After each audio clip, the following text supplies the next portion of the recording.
Bismillahirrahmanirrahim. Assalamualaikum warahmatullahi wabarakatuh. Innal hamdalillah nahmaduhu wa nasta'inuhu wa nastaghfiruh wa na'udzu billahi min shururi anfusina wa sayyiati a'malina.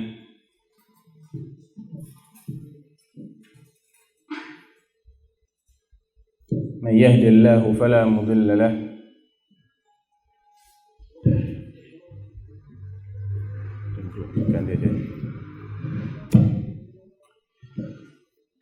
من يهد الله فلا مضل له ومن يضلل فلا هادي له أشهد أن لا إله إلا الله وحده لا شريك له وأشهد أن محمدا عبده ورسوله لا نبي ولا رسول بعده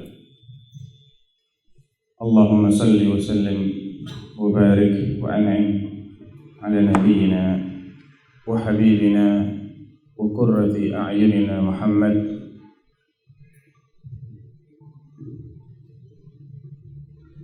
wa ala alihi wa sahbihi ajma'in.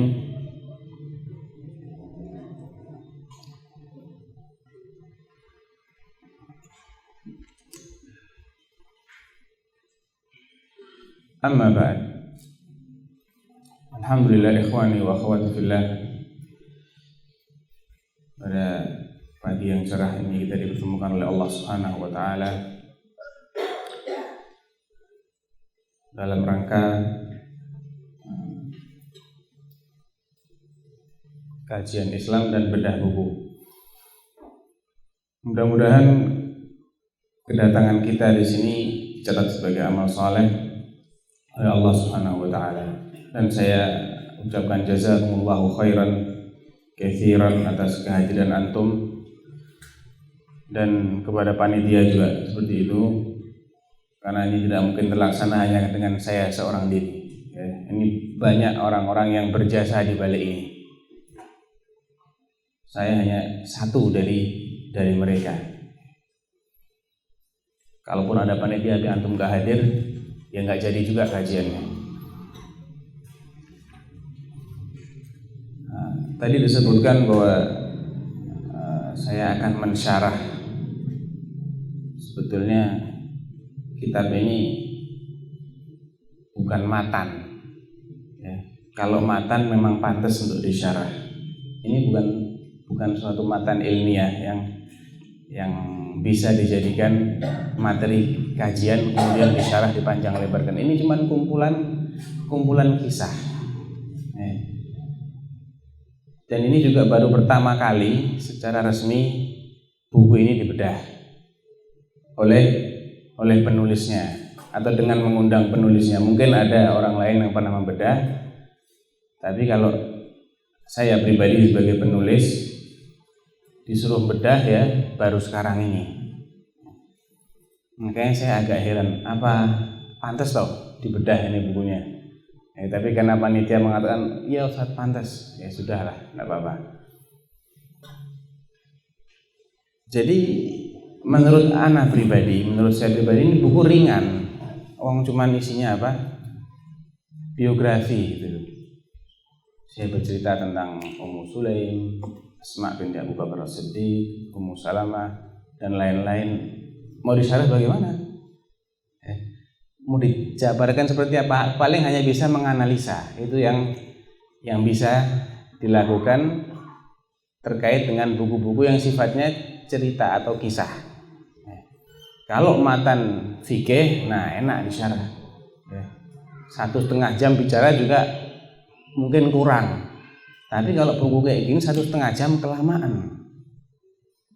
Buat dijadikan syarah terlalu lama. Jadi insya Allah ya seperti layaknya bedah buku lah. Bedah buku itu kan intinya membedah isi buku ini apa, tujuan penulisnya apa, sasarannya kepada siapa, artinya siapa yang dituju, siapa yang diharapkan membaca buku ini, ya. Kemudian kontennya atau isinya secara global apa, kemudian otoritas si penulis, apakah dia ini memiliki wewenang atau otoritas untuk menulis di bidang ini, apakah tidak.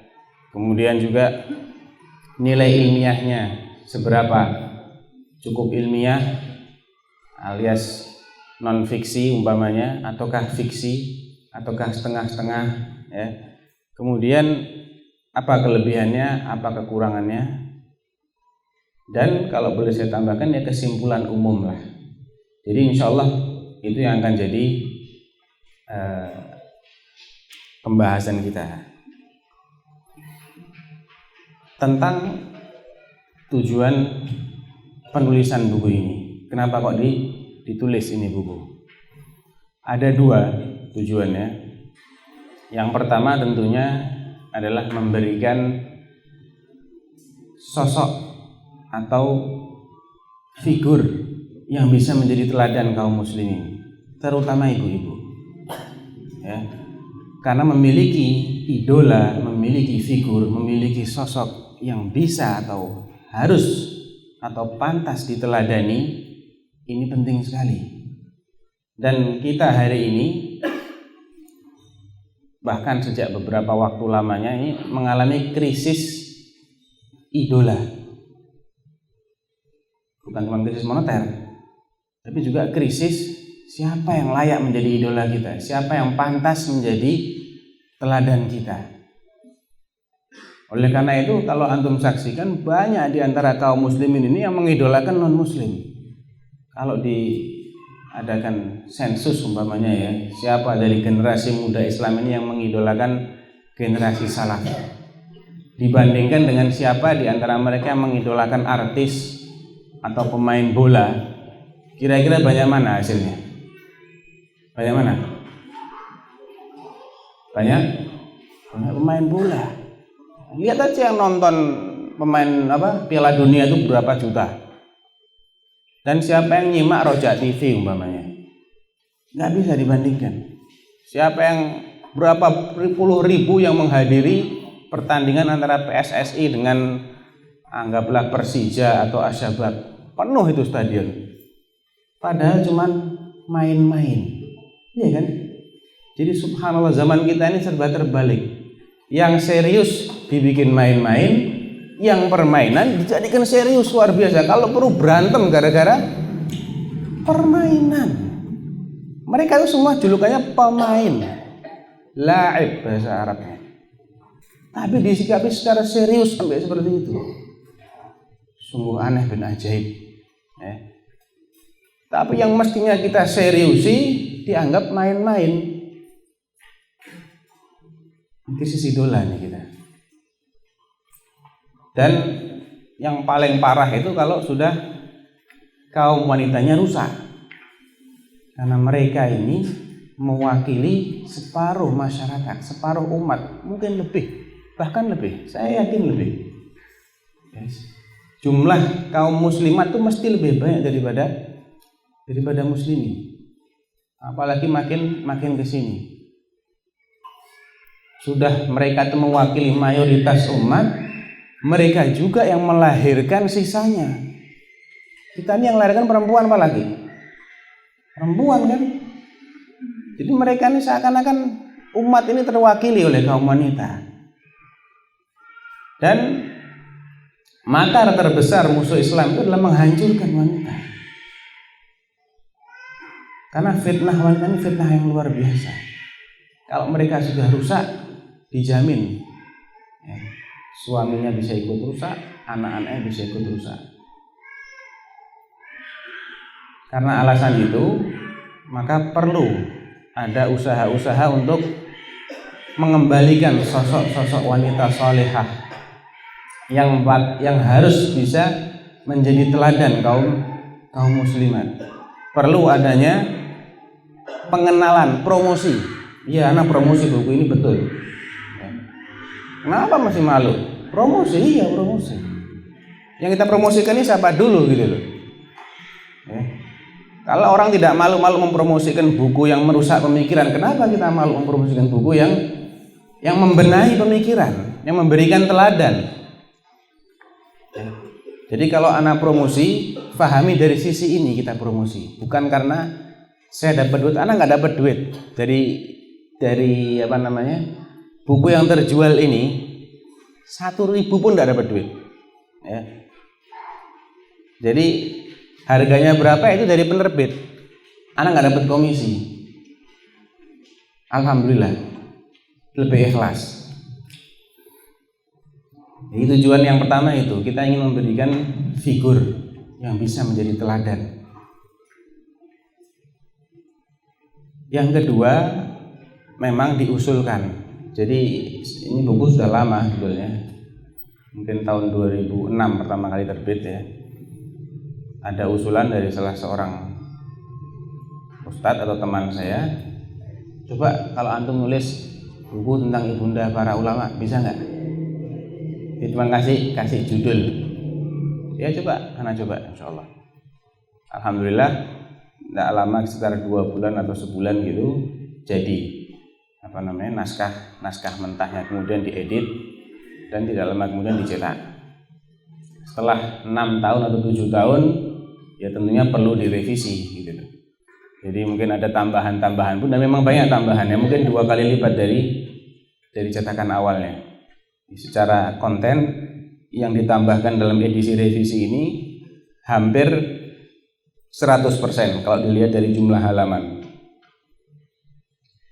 Jadi itu latar belakang atau tujuan yang kedua. Jadi yang pertama memang ingin memberikan figur yang baik untuk bisa diteladani, dan insya Allah tidak cuma oleh kaum wanita saja, tapi ikhwan juga bisa mengambil teladan. Buktinya banyak yang hadir, antum banyak di sini. Karena juga nggak mungkin kalau sebanyak ini dari kalangan ikhwan. Jadi memang tidak cuma pantas untuk menjadi bacaan akhwat, tapi juga para suami perlu membaca. Karena ada tips-tips tertentu yang bermanfaat untuk para suami atau calon-calon suami. Ya, ini dari sisi tujuan atau alasan penulisan buku ini. Sasarannya siapa? Jelas nomor 1 adalah ibu-ibu atau calon ibu. Mereka menjadi sasaran utama dari buku ini. Makanya ditulis ibunda para ulama. Jadi memang mereka menjadi target utama. Pun begitu, calon bapak juga perlu membaca. Karena yang memilih ibu ini siapa kalau bukan bapak? Bapaknya yang milih. Makanya di awal buku ini dalam muqaddimah, pembahasan pertama adalah bagaimana kriteria perempuan yang baik itu bagaimana, ibu yang baik bagaimana. Di situ antum bisa dapatkan ada beberapa kriteria ya. Salah satunya adalah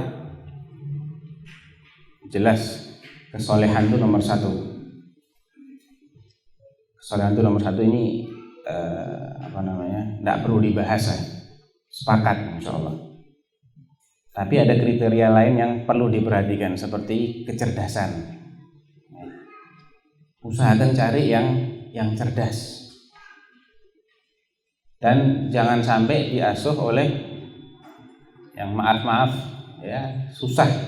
Diajak bicara susah gitu loh. Karena Rasulullah SAW dalam hadis yang insya Allah hasan mengatakan la tastardi'u auladakumul warha fa innal labana yushabbih. Kalau dahulu orang Arab punya kebiasaan menyusukan anaknya kepada perempuan-perempuan, maka Rasulullah melarang jangan dipersusukan kepada perempuan-perempuan yang lemah akalnya. Karena air susu itu akan mewariskan sifat-sifat. Nanti anakmu jadi lemah kayak ibunya. Jadi air susu itu akan mewariskan sifat-sifat yang punya susu itu siapa. Kalau sekarang disusui sendiri ya berarti ibunya ini harus dicari, harus dipilih. Jangan asal cantik aja. Pilih yang ya paling tidak bodoh lah. Meskipun nggak cerdas banget, tapi paling tidak jangan yang bahasa Jepangnya ndablek mungkin. Ya pilih yang normal, paling tidak yang normal gitu. Jangan yang dablek yang dipilih, repot antum nanti. Bahkan dalam asar yang diriwayatkan oleh salah seorang sahabat namanya Aktham bin Saifi, beliau mengatakan, bisa dibaca di awal-awal juga ini, wa iyyakum wa nikahil hamqa fa inna suhbataha qadar. Hati-hati, jangan kalian menikahi perempuan-perempuan yang lemah akalnya, karena hidup sama perempuan seperti itu bikin capek. Bicara nggak paham dia, disuruh begini nggak paham, suruh begitu nggak paham, capek kan, ganyang.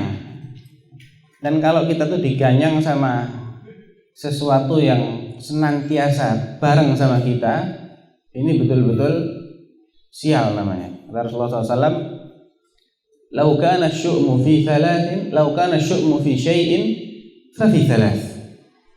Ya, dalam riwayat lain, "Asy-syu'mu fi thalath." Hadisnya sahih ini. Fi sahih, saya lupa Bukhari atau Muslim, salah satunya, mungkin dua-duanya. "Lau kana syu'mu fi syai'in fa fil mar'ati wad-dabbati wad-dar." Kalau memang ada sesuatu yang bikin sial, ya kalau enggak istri, kendaraan, atau rumah. Karena apa? Ketiga hal ini melazimi kita, barang-barang kita terus.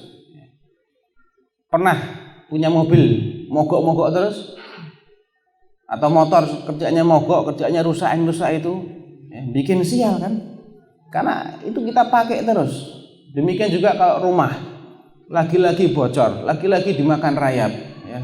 Temboknya keropos, ininya buntu, capek kita. Demikian juga istri. Oleh karena itu, nasihat-nasihat ini penting untuk ikhwan juga, agar mereka tidak sembarangan memilih calon ibu.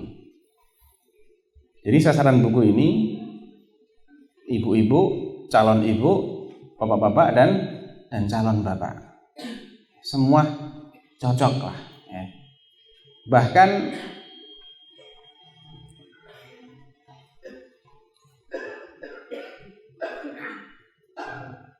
Bahkan apa namanya, untuk dijadikan sarana dakwah pun cocok. Antum susah ingin ngasih tahu, tidak pandai berceramah, sudah hadiahi aja, ya buku ini atau buku-buku lainnya. Jadi itu kelebihan buku, bisa dihadiahkan, dan insya Allah itu akan menjadi sarana dakwah yang cukup ampuh. Ya, karena kalau kita ngasih tahu orang lain, belum tentu kita bisa menyampaikan maklumat ini dengan baik dan benar, ya. Atau belum tentu metode yang kita pakai ini berkenan di hatinya, dan belum tentu juga kalau sudah berkenan dia akan mengikuti. Tapi kalau diberi hadiah, dan hadiah itu buku, kalaupun dia nggak baca, buku itu nggak akan dibuang, insya Allah. Ditaruh di rumah saja, insya Allah akan ada yang baca. Dan yang baca nggak cuma satu orang, mungkin dia, anaknya, adiknya, banyak orang. Jadi ini juga menjadi motivasi setiap penulis, nggak cuma saya, insya Allah setiap penulis termotivasi untuk menulis, karena tulisan itu mengekalkan ilmu. Kalau bukan karena tulisan, siapa yang kenal Imam Bukhari? Siapa yang kenal Imam Muslim? Siapa yang kenal Imam Ahmad? Siapa yang kenal Imam Tirmidzi, Abu Dawud, Nasai, Ibnu Majah? Mereka semua dikenal karena tulisannya. Karena tulisan ini beda dengan ceramah. Kalau ceramah 1 jam 2 jam sudah, kecuali kalau ada yang ngerekam. Dan itu pun untuk menyebarluaskan rekaman ceramah ini membutuhkan sarana-sarana yang khusus, dan butuh orang untuk meluangkan waktu yang tidak sedikit. Tapi kalau tulisan mudah, kapan saja dia mau baca dia bisa, mau bagian manapun yang dibaca gampang, tinggal lihat daftar isi. Jadi media yang paling efisien, paling murah meriah untuk menyampaikan ilmu ialah dengan menulis, dan dia lebih awet. Ini juga harusnya menjadi motivasi. Ya, maka usahakan yang punya kelebihan, yang diberi kelebihan oleh Allah, jangan disia-siakan, diasah terus. Kita ini perlu banyak penulis. Kita masih sangat miskin penulis. Kita yang mendakwahkan manhaj salafus saleh ini masih miskin sekali yang menguasai ilmu tulis menulis. Masalah-masalah yang rumet, yang ruwet, jelimet, ya. Ini kalau bisa dituangkan dalam sebuah buku yang enak dibaca, maka ini sudah menjadi terobosan besar. Tapi sayangnya masih sangat sedikit yang mampu melakukan seperti itu. Masih sangat sedikit. Dan alhamdulillah ini ada kabar baik. Kita di Universitas Islam Madinah, ya, sejak beberapa tahun yang lalu sudah membuat semacam forum. Jadi ada pelatihan, ya, melatih untuk menerjemahkan dan menulis, ya, dengan standar yang baik. Standar tulisan-tulisan yang berbobot, tulisan-tulisan yang enak dibaca. Nah, itu kita membuat seperti itu bekerjasama dengan pihak istilahnya kalau di sini mungkin OSIS-nya gitu ya, atau senat mahasiswanya. Kemudian ada juga seorang penulis yang cukup bagus tulisannya, kita kerjasama di situ, kaderisasi. Karena emang penting sekali masalah kekuatan menulis ini, luar biasa penting. Semua pemikiran sebatil apapun itu akan tetap eksis kalau dia punya buku. Kalau nggak punya buku sulit dia bertahan. Ya.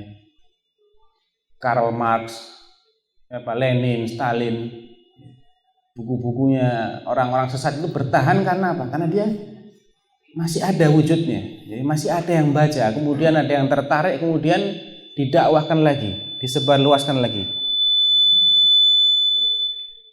Tapi kalau tidak ada buku, ya begitu orang yang mendakwahkan ini mati sudah, selesai. Tapi karena ada orang yang menulis pemikiran-pemikiran ini, maka pemikiran itu akan tetap eksis. Demikian juga kita harus seperti itu, ya. Laula kitabatul hadis man nahnu, kata Imam Ahmad. Kalau bukan karena nulis hadis, kita ini siapa? Gak ada yang kenal sama kita. Tapi karena kita ini menulis hadis-hadis Rasulullah, mencatat, orang mengenal. Jadi itu harus menjadi renungan kita bersama. Barangkali di sini ada calon-calon penulis, segera dikembangkan keahliannya ini, ya, untuk berkhidmat bagi kepentingan Islam. Adapun konten atau isi buku ini secara umum, sampai jam berapa nih? Jam 11 ya. Atau isi buku ini secara umum, ya pertama Kapur Sirih ini isinya cuma satu hadis, innamal a'malu binniyat. Ya, saya tiru-tiru. Saya kasih isinya satu hadis ini tiru-tiru. Tiru-tiru siapa? Ya tiru-tiru Imam Bukhari, tiru-tiru banyaklah ulama-ulama yang memulai kitab mereka dengan hadis ini. Untuk mengingatkan saya pertama, dan mengingatkan pembacanya juga, ya, amal itu tergantung niatnya. Kalau antum bilang niatnya mau ngasih figur, niatnya ini, ingat, ya, amal tergantung niatnya, betul nggak seperti itu? Ya. Imam Bukhari itu memulai kitabnya dengan nggak ada muqaddimahnya. Ya, hadis pertamanya innamal a'malu binniyat wa innamal likulli imri'in ma nawa. Itu seakan-akan menjadi muqaddimah beliau. Abdul Ghani Al-Maqdisi yang menulis Umdatul Ahkam juga memulainya dengan innamal a'malu binniyat. Al-Hafidz Ibnu Hajar Al-Asqalani dalam Bulughul Maram juga memulai dengan ini. An-Nawawi dalam Arba'innya juga dengan hadis ini. Nah, saya tiru-tiru mereka. Saya mulai dengan hadis innamal a'malu binniyat wa innamal likulli imri'in ma nawa. Berikutnya adalah kata pengantar, isinya ya. Apa sih edisi revisi ini, apa sebetulnya? Bedanya apa dengan edisi sebelumnya? Sekedar seperti itu. Kemudian yang ketiga adalah muqaddimah. Nah, muqaddimah ini penting karena berisi 3 subbab. Yang pertama, peran ibu dalam mendidik anak. Di sini penulis menjelaskan bahwa ibu memainkan peranan vital dalam pendidikan anaknya. Tingkat kecerdasan seorang ibu berkaitan langsung dengan kecerdasan anaknya. Dan dalilnya adalah hadis Rasulullah SAW tadi itu.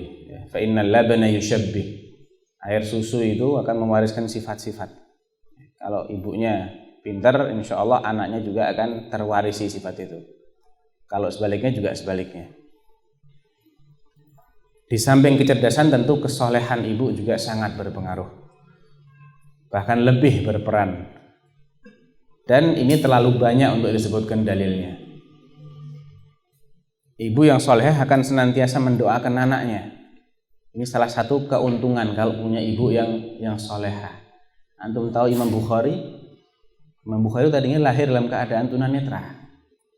Imam Al-Bukhari itu dalam biografinya disebutkan beliau lahir dalam keadaan buta. Kalau sampai tetap buta ya nggak keluar Sahih Bukhari itu. Nggak keluar, nggak akan muncul kitab namanya Sahih Bukhari.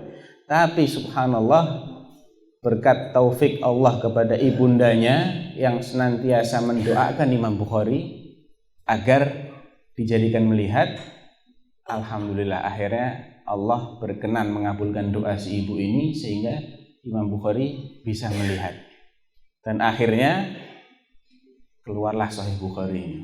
Jadi ini ibunya luar biasa. Kalau antum mau bilang jazakallah khairan ya Bukhari, antum harus juga bilang jazakillahu khairan ya ummah Bukhari. Kalau nggak karena ibunya nggak keluar tuh Sahih Bukhari. Jadi dibalik keagungan sosok Imam Bukhari itu jangan dilupakan jasa si ibu ini. Itu faedahnya kalau punya ibu yang salihah. Kalau ibunya nggak salihah, ya dia nggak akan rajin mendoakan anaknya, mungkin nggak akan peduli sama anaknya. Ya.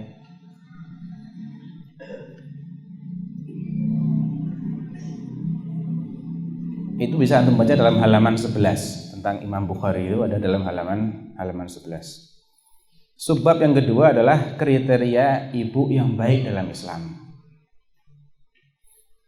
Di sini penulis mendasarkan pembahasannya pada sebuah ayat dalam surat An-Nisa ayat 34, fas-salihatu qanitatun hafizatun lil ghaibi bima hafizallah. Maka perempuan-perempuan yang salihah itu qanitatun, sifatnya adalah qanitat, yakni taat kepada Allah, hafizat, menjaga dirinya ketika suaminya sedang pergi.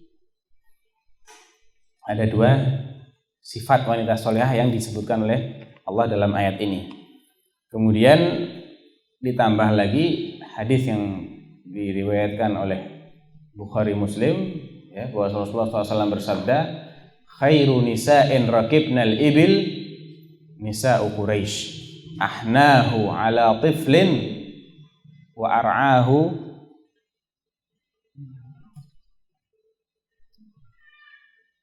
ala tiflin wa ar'ahu fi zaujin fi dhati yad wa ar'ahu li zaujin fi dhati yadihi. Sebaik-baik perempuan yang naik onta, maksudnya perempuan Arab, karena onta itu tunggangannya orang Arab. Artinya ini Rasulullah mengatakan sebaik-baik perempuan Arab adalah perempuan Quraisy. Mengapa kok menjadi perempuan Arab paling baik? Yang penting adalah karakter mereka. Kalau karakter ini ada, maka perempuan manapun akan mendapatkan julukan yang sama. Ahnahu ala tiflin. Dia ini paling sayang sama anak. Paling besar kasih sayangnya kepada anak. Wa ar'ahu li zaujin fi dhati yadihi, dan paling pangerten sama suaminya, sama kondisi suaminya, paling bisa memahami kondisi suaminya. Jadi ini sifat tambahan. Istri yang salihah itu rasa sayangnya harus besar sama anak-anak, dan harus pengertian, ya, harus memiliki toleransi yang besar terhadap kondisi suaminya, bisa menerima, ya. tidak banyak protes. Kemudian ditambah lagi sebuah athar dari sahabat Utsman bin Affan yang menasihati anak-anaknya, ya, takhayyaru linutafikum, ya, atau intinya pilihlah istri yang baik, kata Utsman bin Affan. Dari sisi apa? Dari sisi nasabnya. Keturunannya siapa sih perempuan ini? Bagaimana ibunya, bapaknya, kakeknya, atau keluarga itu secara umum bagaimana? Apakah dikenal sebagai keluarga yang baik atau keluarga yang tidak baik? Karena nasab itu berpengaruh, ya. Nasab itu ada pengaruhnya. Sulit sekali seseorang itu menjadi baik kalau leluhurnya ini nggak ada yang baik, atau mayoritas leluhurnya ini jelek, dia akan sulit menjadi orang yang baik. Walaupun bisa, tapi sulit. Jadi untuk mempermudah kita, carilah garis keturunan yang baik. Karena setelah menikah itu orang tidak akan lepas begitu saja. Dia akan harus berinteraksi lagi dengan keluarganya. Kalau dianya saja yang baik, bapak ibunya masih umpamanya kejawen, masih akrab dengan kemusyrikan, antum akan kerepotan. Bagaimana ketika anak ini main ke rumah neneknya, ke rumah kakeknya? Kira-kira pendidikan apa yang akan diberikan oleh si kakek atau si nenek ini? Kalau kita larang, apa ya mungkin kita melarang? Kan repot kan? Jadi masalah. Jadi memilih garis keturunan yang baik ini akan memudahkan kita untuk mendidik atau untuk mencetak generasi-generasi yang saleh. Kemudian subbab yang ketiga adalah sebuah pelajaran berharga, ini berupa pengalaman yang dituturkan ulang oleh salah seorang dai terkenal, Syekh Muhammad Al-Arifi, tentang bagaimana peran seorang ibu dalam mendidik anak. Kebetulan contoh soalnya ini bapaknya biasa-biasa, tidak multazim, ya. Ibunya yang luar biasa, anaknya jadi luar biasa, ya. Sampai heran-heran orang, loh kamu tampangnya bukan tampang ikhwan mungkin ya, tampangnya bukan ikhwan ini, tapi kok anakmu masya Allah. Diceritakan lah, ini yang luar biasa adalah ibunya itu sering ngajari, ini kalau mau bangun tidur baca doa ini, mau tidur doanya ini, mau makan doanya ini, mau ini doanya ini, ya. Kemudian kalau lagi bertengkar, ya, dia punya cara yang unik sekali ibu ini, karena juga pintar. Ini pentingnya orang pintar di sini. Kalau cuman solehah tapi nggak pintar, dia mungkin sulit untuk menularkan kesolehahannya ini kepada anaknya. Karena pintar, cerdas, dia pintar juga mendidik anaknya. Bagaimana mendidik anak yang umpamanya kurang ajar, ya. Dikasih dengan cara-cara yang pas sehingga dia berubah menjadi baik. Antum bisa baca sendiri nanti di halaman 17 sampai 21. Ya. Itu isi dari muqaddimah. Menarik nggak muqaddimahnya? Menarik ya. Jadi muqaddimahnya ini tidak cuma untuk ibu-ibu, bapak-bapak juga perlu baca. Bab berikutnya adalah bab pertama tentang ibunda para ulama salaf. Jadi ini khusus membahas para ulama salaf baik dari generasi sahabat maupun yang setelahnya tabi'in maupun tabi'in. Dalam bab sepanjang 125 halaman ini mungkin konten utama. Jadi isi buku ini intinya ya dalam bab yang pertama ini. Penulis menyuguhkan 7 biografi wanita salaf, yaitu Ummu Sulaim binti Milhan Al-Ansariyah, alias ibundanya sahabat. Ibundanya siapa? Khalid bin Walid. Ibundanya Anas bin Malik radhiyallahu anhu. Kemudian Asma binti Abu Bakar As-Siddiq. Ibunya siapa? ibunya Urwah bin Zubair, Abdullah bin Zubair. Urwah bin Zubair ini salah seorang yang termasuk al-fuqaha us-sab'ah, 7 fuqaha kota Madinah. Ada 7 orang di kota Madinah di zaman itu yang dianggap sebagai orang alim di Madinah lah. Salah satunya adalah Urwah ibn Zubair. Beliau ini kebetulan tergolong tabi'in. Karena apa? Tidak berjumpa dengan Rasulullah SAW. Kalau saudaranya Abdullah bin Zubair tergolong sahabi, karena berjumpa dengan Rasulullah Sallallahu Alaihi Wasallam. Nah, bagaimana sosoknya Urwah ini? Dia adalah seorang yang luar biasa, kesabarannya luar biasa. Terbukti ketika beliau diuji oleh Allah, terkena penyakit yang zaman dahulu dikenal dengan penyakit maradul akilah. Maradul akilah ini saya coba cari-cari apa sih terjemahannya. Mungkin jadi seperti semacam bakteri yang memakan daging. Makanya dibilang al-akilah. Dia memakan, menggerogoti. Itu satu-satunya cara untuk menghentikan ya dengan diamputasi bagian yang terkena penyakit itu. Ketika itu adalah kakinya yang terkena. Kakinya Urwah ini sudah terkena penyakit ini. Para tabib mengatakan tidak ada jalan lain kecuali dengan amputasi. Ya sudah, diamputasi. Ketika mereka ingin memberikan obat bius, obat penghilang rasa sakit, dan itu mengharuskan si Urwah ini untuk tidur, artinya hilang akalnya, dia menolak. Enggak, saya nggak bisa zikir kalau dikasih obat bius. Saya enggak mau dioperasi dalam keadaan tidak ingat sama Allah. Terus bagaimana caranya? Ini sakit sekali ini. Iya, saya tahu sakit. Coba saya akan sholat 2 rakaat. Nanti kalau pas saya tahiyat, kamu potong kaki saya. Bisa bayangkan enggak? Betapa khusyuknya sholatnya seorang Urwah bin Zubair. Betul. Akhirnya beliau sholat dan ketika tahiyat dipotong.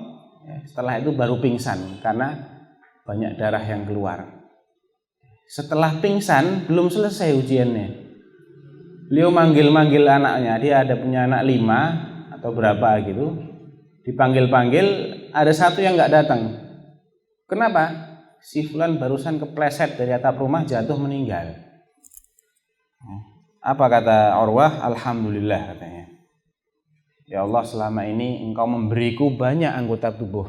Baru kau ambil 1. Alhamdulillah yang lain masih disisakan buat saya. Dan selama ini aku punya 5 anak, kau ambil 1, yang 4 masih disisakan. Alhamdulillah. Sosok Urwah bin Zubair. Kok bisa dia seperti ini?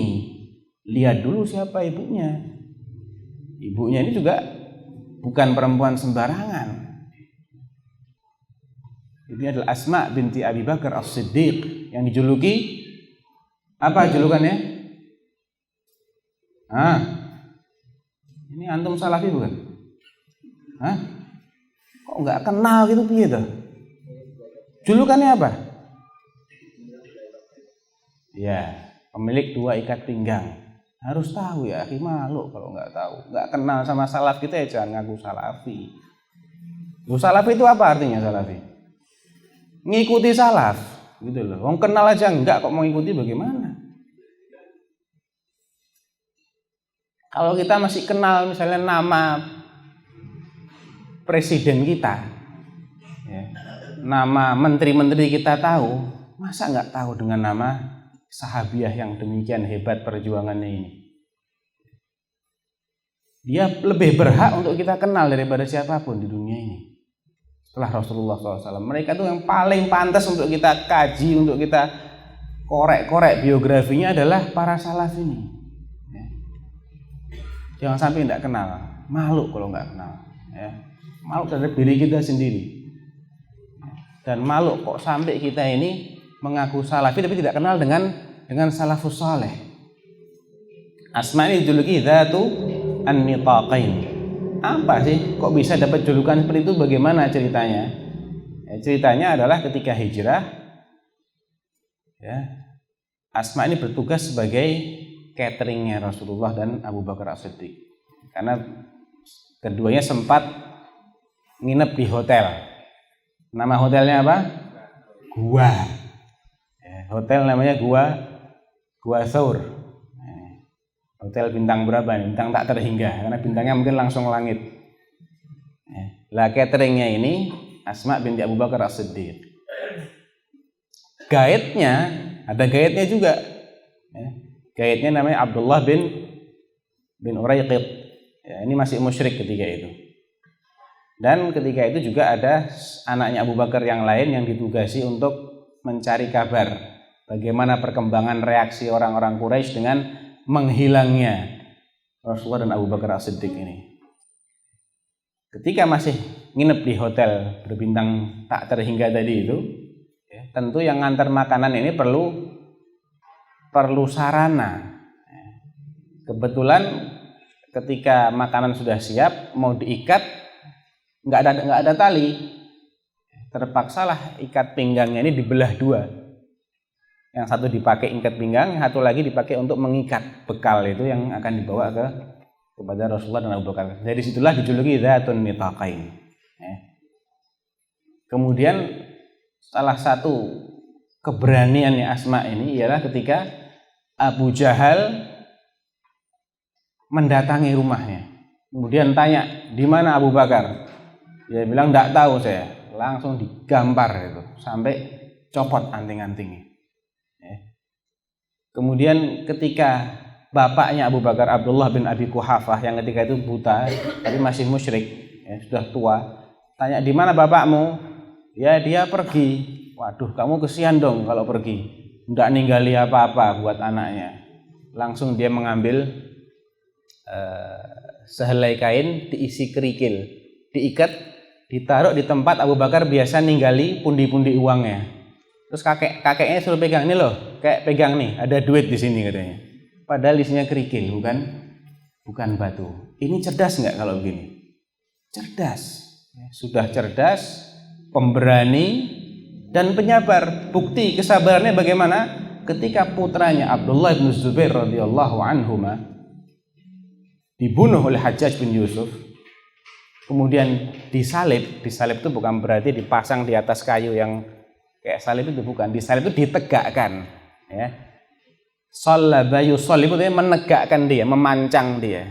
Jadi kalau ada istilah dalam ayat Al-Qur'an namanya innama jazaa'ul ladzina yuharibunallaha wa rasulahu wa yas'auna fil ardi fasadan ay yuqattalu au yusallabu, artinya bukan Islam ini mengajarkan penyalipan dengan pengertian kayu yang cross, itu bukan, ya. Penyalipannya harus difahami dari akar katanya, bahasanya apa? Ditegakkan. Jadi kalau antum lihat di Saudi masih ada ini, ada pengumuman namanya telah selesai proses eksekusi si fulan dan penyalipan. Penyalipan itu kan cuma digantung aja dia, diikat pakai tali gitu di tiang, pokoknya dia berdiri ditonton orang. Karena kalau nggak diginikan dia akan jatuh, orang bisa mati kan. Jadi untuk menonjolkan jasadnya itu harus dengan disalib dengan pengertian ditegakkan, entah diikat di atas kayu atau digantung pakai tali, pokoknya ditegakkan. Jadi Asma bin Abu Bakar As-Siddiq itu menyaksikan bagaimana putranya disalib beberapa hari setelah dibunuh. Ketika melalui putranya yang masih tergantung itu, tersalib itu, dia bilang kepada Hajjaj, "Ama ana lil farisi an yanzil?" Belum tibakah saatnya bagi si Faris? Faris itu jagoan artinya, penunggang kuda ini untuk turun, artinya untuk dikebumikan gitu loh. Kemudian dia dicaci maki oleh Hajjaj. Ini adalah orang pengkhianat, orang gini. Dibantah sama Asma. Justru dia itu kana qawwaman, sawwaman, barran biwalidayhi.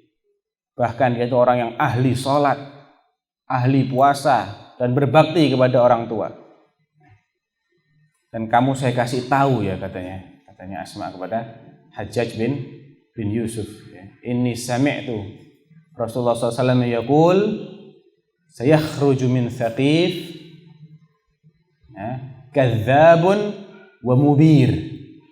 Nanti dari Bani Thaqif, yaitu kabilahnya Hajjaj, itu akan muncul seorang pendusta dan seorang durjana, seorang yang kejam, bengis.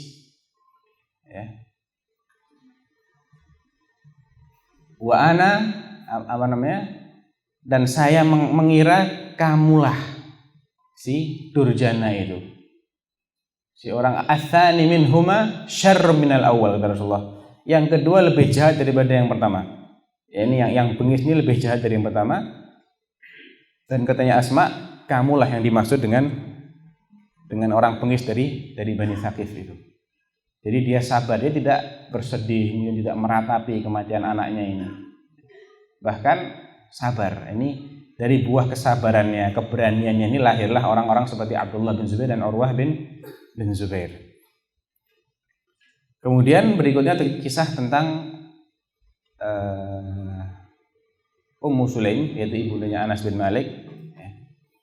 Seorang ibu yang merelakan anaknya sejak umur 8 tahun untuk menjadi khadimnya Rasulullah, pelayannya Rasulullah. Karena apa? Karena dia nggak punya hadiah lain. Orang-orang Ansor ketika Rasulullah datang itu pada mengirimi Rasulullah hadiah macam-macam. Beliau nggak punya hadiah, ya anaknya dihadiahkan. Ada orang kayak gitu sekarang? Ada.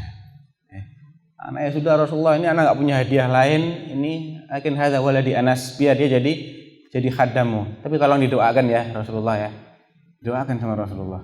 Allahumma aktsir malahu wa waladahu. Ya. Perbanyaklah anak dan hartanya, dan panjangkan umurnya. Betul. Ternyata Anas bin Malik itu adalah salah seorang sahabat yang paling banyak anaknya. Sampai di zamannya Hajjaj saja, Hajjaj belum mati, ya. Artinya Hajjaj itu meninggalnya tahun sekitar 80 berapa ya? Atau 95 dia meninggal. Lebih sempat Anas ini sezaman dengan Hajjaj. Sampai di zaman Hajjaj itu konon dia sudah mengebumikan dari anak cucunya sampai 200-an. Itu yang sudah meninggal, yang masih hidup wallahu a'lam, enggak tahu. Anak cucunya banyak sekali dan hartanya juga luar biasa. Dia punya kebun kurma yang panennya setahun 2 kali. Padahal sampai hari ini enggak ada istilahnya kurma kok panen setahun 2 kali. Sampai sekarang dengan kecanggihan teknologinya itu di Saudi ya kurma panennya setahun sekali. Tapi kurmanya Anas ini panennya setahun 2 kali. Jadi memang diberkahi oleh Rasulullah SAW juga karena jasa ibunya. Kalau ibunya tidak ngantar, apa didoakan sama Rasulullah? Enggak kan? Enggak. Ini ibunya cerdas ini. Dia ngasih sesuatu yang berharga, tapi juga minta sesuatu yang lebih berharga. Minta doanya Rasulullah SAW. Dan dia menyerahkan anak ini untuk belajar kepada manusia terbaik ketika itu. Enggak rugi. Makanya cari istri yang pintar, jangan cari yang itu sosok Ummu Sulaim. Dan dia juga pemberani ya. Bahkan ketika perang Hunain itu kelihatan dia keluar bawa sebilah pisau. Rasulullah tanya, kenapa kok kamu keluar bawa sebilah pisau? Ya saya pegel sama orang-orang musyrik ini. Mereka kalau giliran bukan orang musyrik, artinya orang-orang ya dia dia kecewa dengan sikapnya sebagian pasukan yang baru masuk Islam jadi masuk Islam ketika Fathu Makkah, perang pertama yang mereka hadiri itu mereka belum bisa bersikap sebagaimana mestinya. Ketika diserbu mendadak justru lari kocar kacir, sehingga terpaksa Rasulullah ditinggalkan oleh banyak pasukannya. Melihat sikap mereka ini, Ummu Sulaim berang dia, sehingga dia keluar bawa pisau. Kenapa? Saya akan robek perutnya orang musyrik kalau berani dekati saya, katanya. Saya akan bela diri saya sendiri. Harus ketawa Rasulullah melihat keberaniannya Ummu Sulaim. Demikian juga ketabahannya Ummu Sulaim juga luar biasa. Ketika beliau menikah dengan Abu Talha, kemudian dikaruniai anak laki-laki, dan masih lucu-lucunya anak ini. Abu Thalhah pas pergi, anaknya sakit meninggal. Ummu Sulaim nggak bilang kepada suaminya kalau anak kesayanganmu ini sudah meninggal, tapi anaknya dimandii, kemudian ditidurkan di kasur, ditutupi. Begitu suaminya datang, disambut dulu. Dia mandi, pakai wangi-wangian, dandan, ya. Kemudian dilayani suaminya. Sudah puas, ya, ini juga pinternya Ummu Sulaim. Kalau istri kita sekarang mungkin begitu datang sudah merengut. Kenapa? Lah, anaknya mati. Ini gara-gara kamu tinggal nih, nggak ada yang antar ke dokter, Mbah, dan seterusnya. Ya. Tapi beliau enggak, beliau adalah sosok yang tabah. Kemudian diajak dialog dulu. Ditanya, mana si fulan? Oh, bekhair. Baik-baik saja, dia lagi tidur kok, katanya. Oh ya, ya sudah. Kemudian diajak dialog. Ini ada si fulanah itu. Dia itu minjemi gelang kepada temannya. Nah, ketika gelangnya ini mau diminta, dia nggak mau nyerahkan, dia berat hati. Betul nggak itu? Oh enggak dong, salah dong. Namanya barang pinjaman kok. Jadi tarik kapan saja dia harus relakan. Ya kalau begitu anak kita kan juga pinjaman dari Allah gitu. Nah sekarang ditarik sama Allah, anakmu sudah meninggal katanya. Nah setelah itu besok paginya Rasulullah SAW, mereka menghadap kepada Rasulullah SAW menceritakan kejadian itu. Apa kata Rasulullah? Ya Allah, berkahilah mereka berdua ini dalam hubungan yang terjadi, ya. Dan berkahilah keturunan mereka. Subhanallah, kata Anas bin Malik, anak yang lahir dari hubungan malam itu dan akhirnya punya cucu-cucu semuanya hafazatul Quran, hafal Al-Quran. Ini juga karena kesolehan sang ibu dan ketabahan dia dan kecerdasan dia. Jadi bisa melunakkan hatinya suami ini dengan memberi pengertian yang sangat logis. Dan ini diwarisi oleh Anas bin Malik radhiyallahu anhu. Ini penyabarnya luar biasa. Dimaki-maki sama Hajjaj bin Yusuf, ya, dihina luar biasa, beliau sabar. Pernah suatu ketika disebutkan Hajjaj bin Yusuf ini memanggil Anas untuk menghadap. Ketika sudah menghadap, ditonjok lehernya. Di hadapan pasukannya dia bilang, "Ata'rifuna hadza? Kalian kenal siapa orang ini?" "Hadza Anas bin Malik." Ini orang yang sekali waktu berada di pihaknya Ali, sekali waktu di pihaknya Ibnu Zubair, di waktu lain pihaknya Ibnu Al-Ash'ath. Ketiga orang yang disebut ini adalah lawan politiknya Bani Umayyah. Kita tahu Ali bin Abi Thalib radhiyallahu anhu itu sempat bersitegang dengan sahabat Muawiyah dari Bani Umayyah, ya. Dan Hajjajnya adalah tangan kanannya Bani Umayyah. Jadi loyalnya sama Bani Umayyah luar biasa.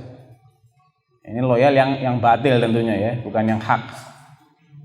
Kemudian sempat juga bersitegang dengan Ibnu Zubair. Bahkan dia sendiri yang turun membunuh Ibnu Zubair, ya, dalam kisah tadi itu. Anas dituduh sekali waktu berpihak kepada Ali, di waktu lain berpihak kepada Ibnu Zubair, dan terakhir kali musuh terbesar yang dihadapi Hajjaj itu namanya Ibnu Al-Ash'ath, Abdurrahman Ibnu Al-Ash'ath. Dia dibaiat oleh sejumlah fuqaha Irak untuk mencopot Hajjaj, memberontak, sudah nggak tahan dengan kezaliman dan kepengisannya Hajjaj.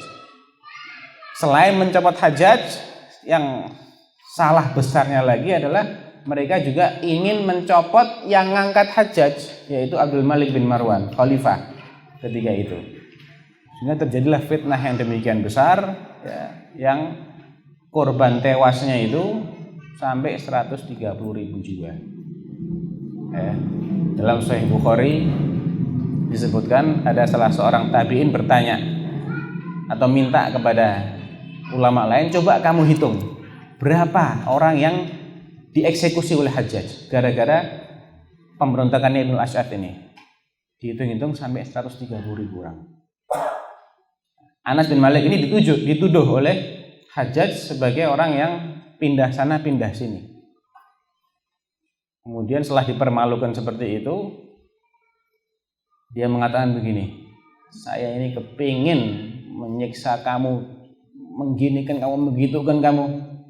Anas pura-pura nggak tahu. Dia bilang apa? Iya ya ya'nil amir. Maksud antum saya orangnya. Amir itu artinya Pak Gubernur lah orang itu. Pak Gubernur ini maksudnya yang dimaksudkan adalah saya. Apa kata? Iya ke a'ni. Asakallahu sam'ah katanya. Ya memang kamu yang saya maksudkan. Dasar tuli. Ya, dikata-katai seperti itu. Apa kata Anas? Inna lillahi wa inna ilaihi raji'un. Dia bilang, kalau bukan karena saya masih ingat saya punya anak-anak yang perlu saya nafkahi, ya, saya akan jawab dia dengan kata-kata yang pasti dia akan bunuh saya setelah itu. Tapi kalau saya dibunuh nanti anak-anak saya kesian. Jadi dia sabar. Ya. Dia sabar, kemudian dia tulis surat kepada Abdul Malik ibnu Marwan. Ya. Ini juga pinternya Anas di sini, sabar dan pintar dia. Dia tahu Hajjaj ini adalah orang yang tunduk luar biasa kepada yang ngangkat dia, Abdul Malik bin Marwan. Dan Abdul Malik bin Marwan ini adalah orang yang berilmu sebetulnya. Bahkan dia dulu sebelum menjadi khalifah disejajarkan ilmunya dengan tokoh-tokoh ulama, dengan Ibnu Zubair, dengan Urwah, dengan kibar tabi'in. Dia surati, dia katakan di situ, ila Abdul Malik ibni Marwan min Anas ibni Malik. Subhanallah. Disebut dulu nama sang khalifah, baru namanya dia. Tawadhu. Enggak mentang-mentang dia ini sudah lebih tua, dia lebih senior sahabat Nabi, ya. Sebut namanya dulu, enggak. Min Anas bin Malik, ila Abdul Malik ibni Marwan min Anas ibni Malik.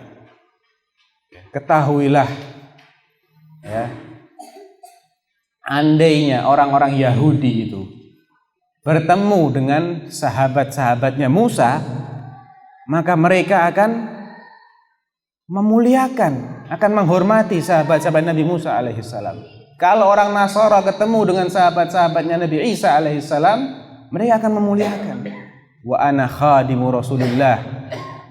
Saya ini pembantunya Rasulullah. 8 tahun. Dalam riwayat lain 10 tahun saya jadi pembantunya Rasulullah. Dan Hajjaj bin Yusuf, anak buahmu itu mengatakan saya kurang ajar, begini-begini, memfitnah saya. Tolong, ya, bela hak saya. Sekian. Langsung keluar itu balasannya Abdul Malik bin Marwan, ya, dengan kata-kata yang sangat pedas, dimaki-maki ini Hajjaj. Ya, kamu lupa toh, kamu tuh siapa, dulunya dari mana, asal usulnya apa, lupa kamu. Bapakmu tuh kuli, ya, tukang angkat batu. Kalau enggak karena saya, kamu enggak akan jadi gubernur. Kamu berani mengatakan seperti itu. Ya, nanti kalau surat ini sampai, jadilah kamu tuh orang yang lebih rendah daripada sandalnya Anas bin Malik. Dibilang seperti itu. Ngewel. Hajjaj dengar suratnya Abdul Malik itu ngewel dia. Kata yang bawa surat ini, ya, sampaikan ini surat ini tembusannya 2. Satu kepada Hajjaj, satu lagi kepada Anas. Ya, isinya sama seperti itu. Orang ini datang kepada Hajjaj.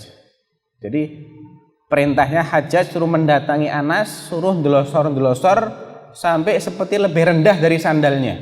Perintahnya seperti itu. Sama yang bawa surat ini setelah ditunjukkan kepada Hajjaj, gemetar dia. Terus bagaimana saya? Sudah, tunggu dulu sini. Saya punya ide. Saya tak melobi Anas bin Malik. Dia pergi kepada Anas. Wahai Anas, ini suratnya khalifah seperti ini, gini. Kalau saya punya usul, ya, mendingan kamu yang datengin Hajjaj. Kamu maafkan sajalah. Toh dia ini amir dan kamu pasti butuh kepada amir. Memang sebejat-bejatnya amir, sebejat-bejatnya penguasa muslim, itu keberadaan dia lebih baik daripada kalau dia nggak ada. Itu sudah jadi aksioma dan sekarang terbukti betul. Ya, antum perhatikan negara-negara yang lagi kekosongan kekuasaan ini, betapa kacau balaunya. Ya. Orang akan berangan-angan andai si fulan ini nggak dilengserkan aja, mending daripada sekarang nggak jelas kayak begini. Akhirnya datanglah Anas kepada Hajjaj dan dia dimaafkan.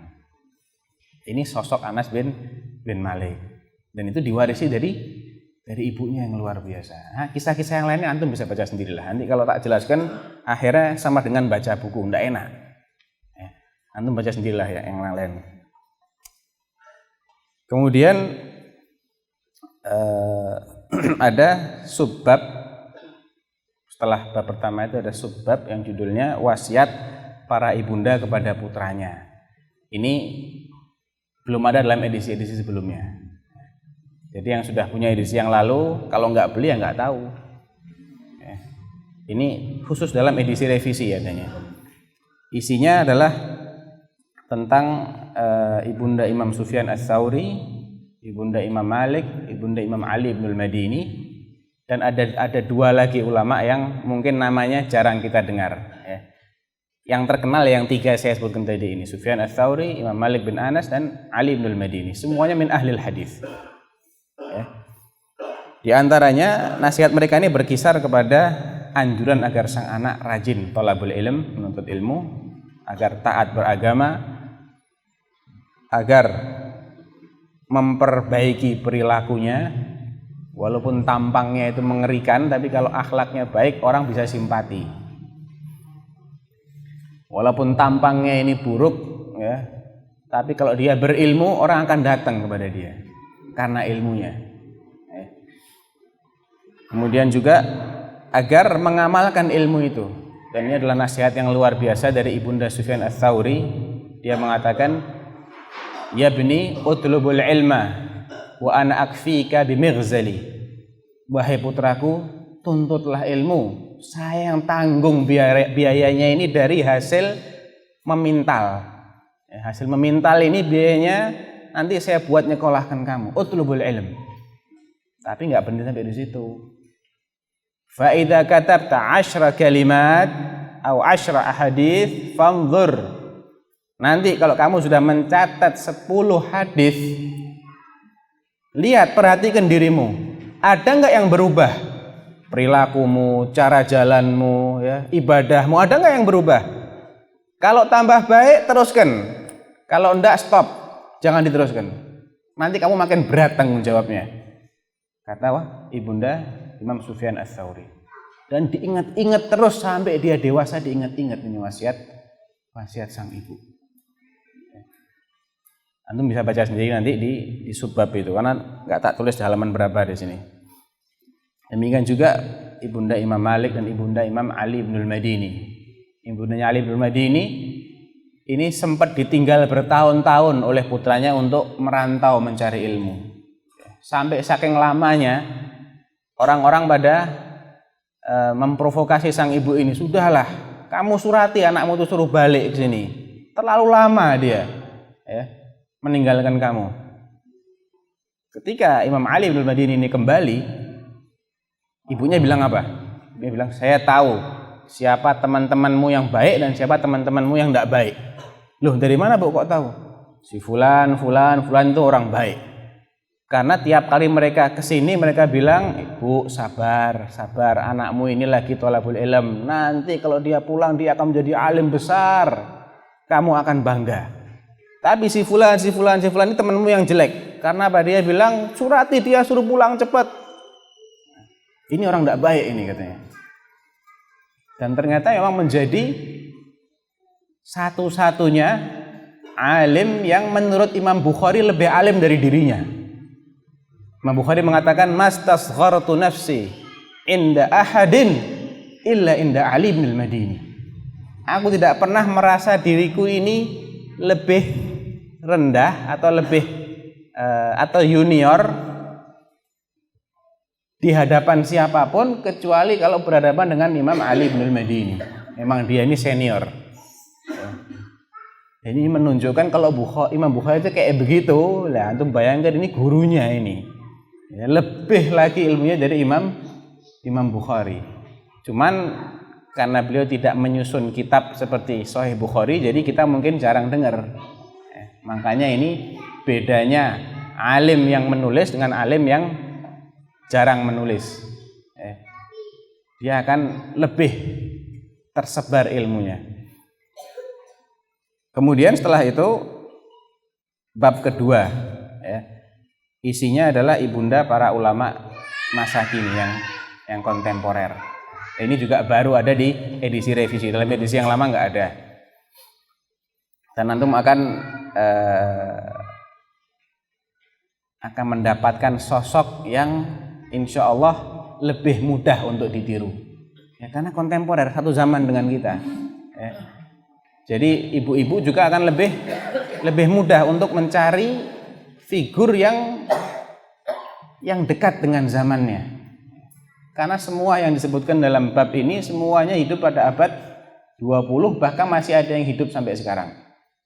Satu di antaranya masih hidup sampai sekarang. Dari 5 kalau nggak salah ini, yang 4 sudah meninggal, yang 1 masih hidup, dan yang 1 ini luar biasa juga, ya, dan masih muda. Beliau adalah ibunda, atau mereka adalah ibunda Syekh Abdullah Al-Qar'awi. Pernah dengar? Enggak ya? Nanti antum bisa tahu betapa hebat sepak terjangnya Syekh Abdullah Al-Qar'awi ini. Kemudian ibunda Syekh Ibnu Baz, insya Allah pernah dengar semua, Syekh bin Baz. Ibundanya Syekh Muhammad Al-Amin Asy-Syinqiti, ya, penulis kitab tafsir Adwa'ul Bayan, ya. Yang kata Syekhuna Abdul Muhsin Al-Abbad, bapaknya Syekh Abdul Razak Al-Abbad yang suka datang ke Istiqlal itu, ini bapaknya. Bapaknya adalah muridnya Syekh Muhammad Al-Amin Asy-Syinqiti. Dia mengatakan, kalau saya baca kitab tafsirnya ini, Adwa'ul Bayan, saya jadi ingat dengan mufassir zaman salaf seperti Ibnu Katsir. Saking hebatnya dia. Hafalnya luar biasa. Enggak cuma Al-Qur'an yang dihafal, diwan-diwan syair dihafal. Diwan syair itu enggak mudah loh menghafalnya. Kumpulan syair itu dihafal sama dia. Untuk apa? Untuk menjadi landasan dalam membahas masalah-masalah lughawiyah.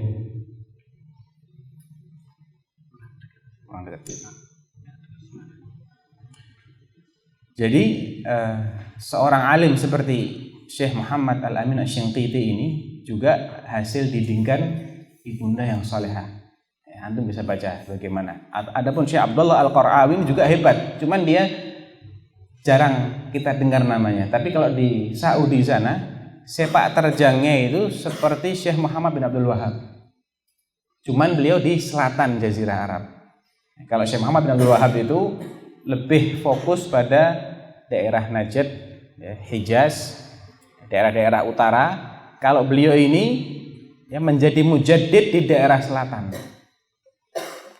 Dan salah seorang murid terbaiknya Syekh Abdullah Al-Qar'awi ini namanya Syekh Hafidz bin Ahmad Al-Hakami. Ya, beliau ini meninggal dalam usia 35 tahun, tapi luar biasa ilmunya. Ya, luar biasa, produktif sekali, terutama dalam membuat manzumah, membuat nazm. Ya, ilmu disarikan dalam bentuk bait-bait bersajak, kemudian dihafal menjadi matan. Ya, salah satu nazmnya yang terpanjang adalah yang namanya As-Subulus Sawiyah. Ya.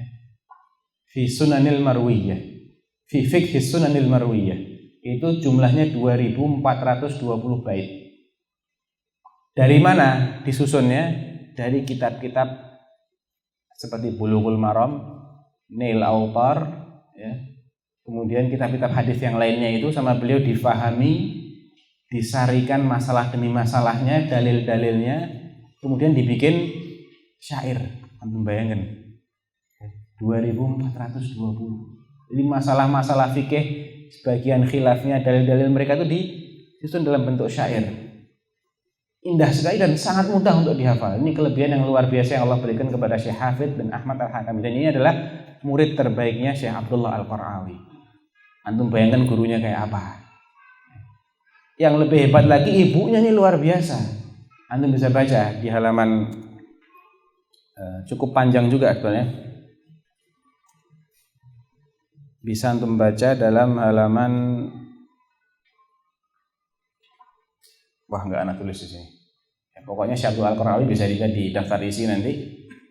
Beliau ini ibunya hafizah, ya, hafal Quran, rajin puasa 3 hari tiap bulan, plus 6 hari di bulan Syawal, plus 9 hari di awal bulan Dzulhijjah. Kemudian rajin qiyamul lail khataman Qur'annya 2 kali dalam sebulan. Ya. Bukan 2 bulan sekali, tapi 2 kali dalam sebulan. Kemudian juga rajin hadir ke majelis taklim. Bahkan anaknya masih netek, masih nyusu, Syekh Abdullah masih dalam buayan itu dibawa hadir ke majelis taklim. Sudah dikenalkan dengan majelis taklim sejak masih dalam buayan. Ya. Walaupun dia ini seorang yang yatim, tapi ibunya memang luar biasa. Kemudian disekolahkan, dimasukkan ke TPA, ya, atau istilahnya kutab, ya, taman untuk belajar baca tulis. Sampai akhirnya hafal Al-Quran pada usia 13 tahun. Setelah itu disuruh menghadiri halakoh-halakoh ilmiah di Masjid Jami'. Kemudian selain seorang ibu yang luar biasa, dia juga ibu yang setia dengan mendiang suaminya. Karena suaminya ini meninggal dengan menanggung hutang yang banyak. Ya. Apa kata si ibu ini kepada putranya? Nak, kamu kerja sekarang. Kerja, berdaganglah. Hasilnya itu untuk menutup separuh hutang ayahmu, saya juga akan kerja menutup sisanya. Ya. Jadi anaknya dididik untuk mandiri. Jangan kamu minta-minta, nak, katanya. Jangan minta siapa-siapa. Kerja sendiri, tutuplah separuh hutang ayahmu. Padahal dia nggak pernah lihat namanya bapaknya, siapa nggak pernah lihat. Lahir sudah yatim. Tapi dia didik anaknya, walaupun kamu nggak pernah ketemu dengan bapakmu, dan walaupun bapakmu itu akhirnya harus mewariskan hutang, bukan mewariskan duit, mewariskan hutang, tetap itu dia punya jasa sama kamu. Kalau nggak ada bapakmu, nggak ada kamu, gitu loh. Jadi walaupun si anak ini nggak pernah ketemu sama bapak-bapaknya, mungkin belum sempat dinafkahi juga, bahkan dia yang harus kerja untuk nutup hutang bapaknya, tetap ini merupakan suatu kewajiban. Kalau nggak ada bapak, nggak ada anak. Ini juga hasil didikan sang ibu. Setelah itu beliau melepas anaknya untuk merantau sampai ke India. Ini merantau sampai ke India, Syekh Abdullah Qara'awi ini belajar hadisnya di India, dan India ketika itu merupakan markasnya ahlul hadis. Makanya kalau antum kenal ada Al-Mubarakfuri, ya, itu semua nisbat ke kota-kota di India, Al-Azim Abadi, ya, Ad-Dahlawi, itu kota-kota di India semua itu. Memang ketika itu menjadi markasnya ahlul hadis. Dari ibu yang seperti ini lahirlah seorang dai yang super ulet nih. Syekh Abdullah Al-Qara'awi dalam menyebarkan dakwah di selatan Jazirah Arab itu luar biasa uletnya. Kendaraannya masih pakai himar, karena masih sangat terbelakang. Naik himar, bukan naik kendaraan, enggak, naik keledai. Yang diajari ngaji itu penggembala orang-orang Badui. Antum perlu kesabaran ekstra kalau ngajari Badui. Betul, yang pernah ke Saudi mesti tahu Badui itu kayak apa. Susah kan ya. Kalau orang kota itu gampang, perangainya lembut. Kalau Badui ini namanya juga Badui. Di zaman Nabi kan kencing di masjid itu Badui. Masuk masjid tahu-tahu kencing. Badui itu kayak begitu. Lah ini Syekh Abdullah Al-Qara'awi ini berangkat ke selatan Jazirah Arab, padahal dia dari utara, dari kota yang sudah enak, sudah nyaman. Beliau pergi ke sana mendakwahkan manhaj Ahlus Sunnah wal Jamaah kepada warga Jizan dan selatan Jazirah Arab, sampai akhirnya dikenal dan melahirkan ulama-ulama hebat yang salah satunya adalah Syekh Hafidz bin Ahmad Al-Hakami. Antum bisa baca selengkapnya bagaimana nanti. Demikian juga ibundanya Syekh bin Baz, ini juga luar biasa. Ya, beliau juga sabar ketika Syekh bin Baz ini lahir dalam keadaan yang lemah fisiknya. Umur 3 tahun baru bisa jalan. Anak saya 1,5 tahun sudah lari. Ini Syekh bin Baz itu 3 tahun baru bisa jalan. Kemudian tidak lama, pas 3 tahun itu bapaknya meninggal, jadi yatim. Jadi si ibu ini harus membesarkan anak tanpa bapak dengan kondisi fisik yang seperti itu, dan tidak lama mulai kena penyakit mata yang berbahaya dan bisa menyebabkan kebutaan. Tapi karena minimnya fasilitas medis dan minimnya kondisi keuangan mereka nggak bisa mengobatkan Syekh bin Baz ketika itu, hingga pada usia 20 tahun ya, buta total. Tapi si ibu nggak putus asa, terus anaknya ini disuruh untuk thalabul ilm, dan akhirnya setelah beliau dikenal sebagai orang alim ya, orang-orang pada datang dari berbagai penjuru, datang untuk mulazamah dengan Syekh bin Baz. Ibunya juga tidak tinggal diam ya, karena beliau tahu anaknya ini meskipun masih muda tapi tunanetra ya. Dan santri-santri yang datang untuk belajar ini harus ada yang meladeni, harus ada yang melayani. Dibuatkanlah makan untuk mereka dengan makanan yang ala kadarnya, dijamu. Yang datang ya, nginep di rumah Syekh bin Baz itu dijamu oleh ibunya, pakaiannya dicucikan oleh ibunya, bahkan dijahitkan. Demikian khidmahnya dia kepada ilmu. Dan akhirnya antum tahu sendiri bagaimana sosok Syekh bin Baz, dan beliau mengatakan ibu saya yang luar biasa. Semua kebaikan ini saya pelajari dari ibu saya, kata Syekh bin Baz. Ya. Ada juga yang lainnya, antum bisa baca. Kemudian ada juga ulama Mauritania yang masih hidup, yang saya bilang tadi, namanya Syekh Muhammad bin Hasan bin Diddu. Agak aneh ya namanya ya. Emang nama orang-orang Mauritania itu aneh ya. Tapi mereka ini luar biasa. Antum kalau baru dengar istilah Mauritania, nanti bisa baca apa sih Mauritania itu. Itu adalah sebuah negara di Afrika yang terkenal atau termasuk salah satu negara termiskin di dunia. Sudah di Afrika, miskin sekali ya. Padang pasir, mungkin 90% padang pasir negara itu. Ada petanya bisa dilihat di situ. Tapi yang luar biasa adalah masyarakatnya. Ada salah satu kota namanya Shinqit. Yang kota ini melahirkan ulama-ulama top. Salah satunya adalah Syekh Muhammad Al-Amin Asy-Shinqiti yang tadi saya sebutkan biografinya.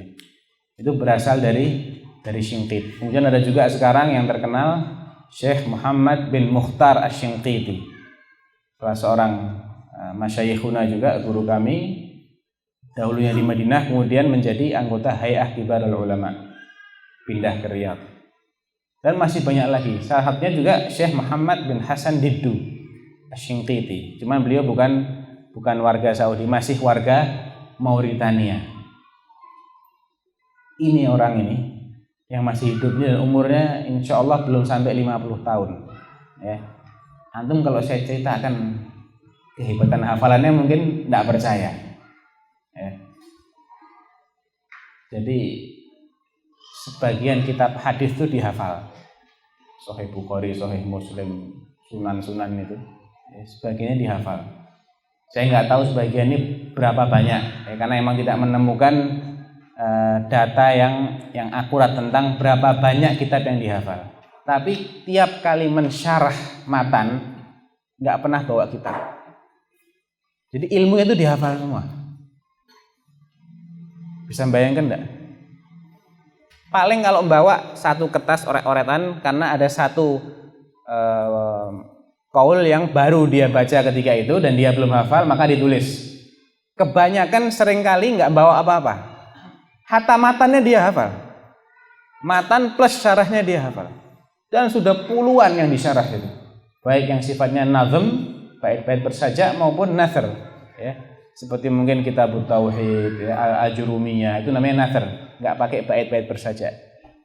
Matannya hafal, kemudian disyarah, nggak pakai kitab. Sedikit-sedikit dia mengucapkan syair, sedikit-sedikit mengucapkan syair. Bahkan dia juga seorang penyair ulung. Kemudian selain dia itu ilmunya luar biasa, ibadahnya juga luar biasa. Qiyamul lailnya luar biasa. Dan tawadhunya lebih luar biasa lagi. Sampai tamu-tamu ini jadi nggak enak. Tamu ini kalau datang ke rumahnya dia, pas mau keluar sandalnya dibawakan. Sandalnya dibawakan oleh Syekh. Jadi sungkan yang mau bertamu, wah saya nggak enak malah diperlakukan seperti itu. Dia sangat tawadhu luar biasa, ibadahnya juga luar biasa. Tidurnya itu mesti miring ke kanan, nggak pernah kelihatan tidur dalam posisi selain itu. Sampai tidur pun dia ala sunnah, menerapkan sunnah dalam keadaan tidur, apalagi kalau bangun gitu loh. Tidurnya aja dia nyunnah gitu. Antum tahu dia belajar kepada siapa? Dalam situsnya ada sebutkan alamat situsnya itu. Kalau mau tahu orangnya kayak apa juga ada. Ya, di sini ada alamatnya. Disebutkan di situ bahwasanya beliau itu belajar Al-Quran dari ibunya. Nggak cuma Al-Quran 1 qiraah, 10 qiraat. Qiraah asyrah dari ibunya. Nggak cuma ilmu qiraat, matan-matan dasar juga dari ibunya. Dihafal itu tasmiknya sama ibunya. Setelah itu dia tasmik sama bibinya. Atau siapanya, yang perempuan-perempuan dari keluarganya sudah luar biasa semua. Makanya tidak heran kalau anaknya juga luar biasa. Kemudian setelah ayat itu dalam halaman 227 sampai 236, sudah 9 halaman. Kemudian di sela-sela bab kedua, ini tentang ibunda ulama kontemporer ini, ada pembahasan tentang negeri Mauritania. Jadi antum akan diberi gambaran seperti apa sih sejarahnya, bagaimana tradisinya yang hebat itu, orang-orang Mauritania itu demikian hebat tuh, bagaimana cara belajar mereka, bagaimana tampang anak-anaknya, bagaimana ada fotonya itu. Anak-anak TPA lagi pakai papan tulis. Jadi mereka kalau tahfidz itu diimla sama ustadznya, ditulis di papan itu. Sudah, itu papan harus hafal. Karena besok dihapus dan tidak diulang lagi. Itu cara mereka belajar. Jadi satu halaman itu, satu sekumpulan ayat yang didiktekan itu akan diulang-ulang minimal 500 kali. 500 sampai 1000 kali. Itu cara belajar mereka seperti itu. Dan nggak ada lampu. Nggak tahu sekarang ya. Dulu itu nggak ada listrik di sana. Jadi orang itu belajarnya kalau siang. Kalau sudah malam nggak ada lagi, sudah isinya murojaah, ngulang-ulang hafalan. Jadi dibalik kesederhanaan dan kebersahajaan mereka itu lahirlah ulama-ulama yang luar biasa. Mushaf aja mungkin satu desa cuma satu, tapi semua orang itu mushaf di sana. Kalau sampai ada orang yang tidak hafal Al-Quran, itu jadi bahan olok-olok. Ada salah seorang guru saya cerita, di Mauritania itu dulu ada satu orang kerjaannya menggembalakan ternak. Penggembala ini keluarnya pagi, pulangnya maghrib. Seharian dia di luar, angon. Nggak ada waktu untuk ke TPA. Kalau dia ke TPA, nggak ada yang ngawasi ternaknya nggak makan. Jadi mungkin dia berkorban ini. Jadi satu-satunya nggak hafal Quran di desa itu ya orang ini. Entah namanya siapa. Suatu ketika dia keluar lagi membawa ternaknya, dia dengar ada ibu lagi marah-marahi anaknya. Kamu ini bebel ya, nggak hafal Quran. Jangan jadi seperti himar, si fulan yang himar itu nggak hafal Quran. Disebut namanya orang ini. Dan dia dengar, wah, saya jadi bahan permisalan, dibilang himar karena nggak hafal Al-Quran. Nggak terima saya. Langsung dia lapor ke salah seorang syekh. Ya syekh, tolong saya mau tahfidz, mau setor hafalan. Nggak bisa, kamu ini kerjaan gembala ternak kok, nggak ada waktu. Karena pulangnya malam nggak ada lampu. Gimana mau baca, mau imla gimana? Ya syekh, walau ayat, satu ayat tiap hari deh. Ya sudah, tiap hari satu ayat. Satu ayat datang, dikasih tahu ayatnya ini, dia sambil duduk di atas pohon ngulang-ulang ayat itu. Diulang-ulang seharian. Ketika sudah umurnya sudah agak tua, orang ingin ngetes kekuatan hafalannya orang ini sehebat apa. Suruh baca mundur bisa. Jangankan maju, baca mundur dia bisa. Disebut satu ayat, coba ayat sebelumnya bagaimana, sebelumnya lagi bagaimana. Bisa. Ini luar biasa memang. Itu juga itu tentang Mauritania. Nanti antum bisa baca pada halaman 205 sampai 223. Setelah itu ada bonus akhir buku. Nah, bonusnya apa? Baca sendiri. Kemudian apa nilai ilmiah buku ini? Ini buku ilmiah apa bukan toh? Ya nilai ilmiahnya cukup tinggi karena rujukannya jelas. Kalau menukil biografi ya dari kitab-kitab yang memang ditulis oleh para ulama untuk memuat biografi. Ya, seperti Syiar A'lamin Nubala, Al-Bidayah wan Nihayah, kitab Tarikhul Islam, Tahdzibul Kamal dan lain-lain. Ya. Jumlah literaturnya mencapai 60. Ya, dan itu kalau untuk buku cerita merujuk ke 60 buku itu banyak banget itu. Cerita kok sampai 60 buku yang harus dibaca gitu. Padahal tebelnya cuma 300 halaman. Memang capek nulisnya buku ini. Karena yang dicari itu susah. Kalau nyari biografi ulama, antum bisa berpuluh-puluh jilid. Ya, di mana-mana ada. Tapi kalau biografi ibunya, ini yang susah. Mungkin satu biografi harus antum baca dari awal sampai akhir. Ketemu nggak kata-kata ibu? Ya, kalau ketemu coba dibaca. Ternyata cuma namanya fulana. Nggak ada hal menarik yang bisa dinukil gitu loh. Wah, sudah capek-capek cuma ketemu namanya tok. Baca yang lain lagi juga begitu. Jadi cukup melelahkan. Makanya sampai ada 60. Baik yang cetak itu yang banyak, lebih dari 50 itu rujukan berupa buku, sisanya berupa media elektronik. Ya. Termasuk juga ceramah-ceramah. Ya, seperti penuturannya Syekh Hasan Didu ketika dia menceritakan tentang tokoh-tokoh Mauritania. Ini nggak ada bukunya. Ini cuman cerita yang dikisahkan turun-temurun. Ya. Jadi sudah terkenal di negeri mereka, yang tahu ya cuman mereka. Kalau Anda nggak nyimak ceritanya nggak tahu. Dicari buku nggak ada. Ya. Tapi ceritanya luar biasa gitu loh. Jadi memang capek ini nulisnya ya. Kemudian selain kisah juga ada hadis dan athar. Nah, untuk hadis dan athar ini juga nggak sembarangan yang dinukil, tapi sudah diverifikasi. Paling tidak antum akan dapatkan ini statusnya hasan atau sahih. Kalau dhaif ya dijelaskan dhaif, terus terang. Ya. Dan insya Allah itu memang spesialisasi penulisnya di situ.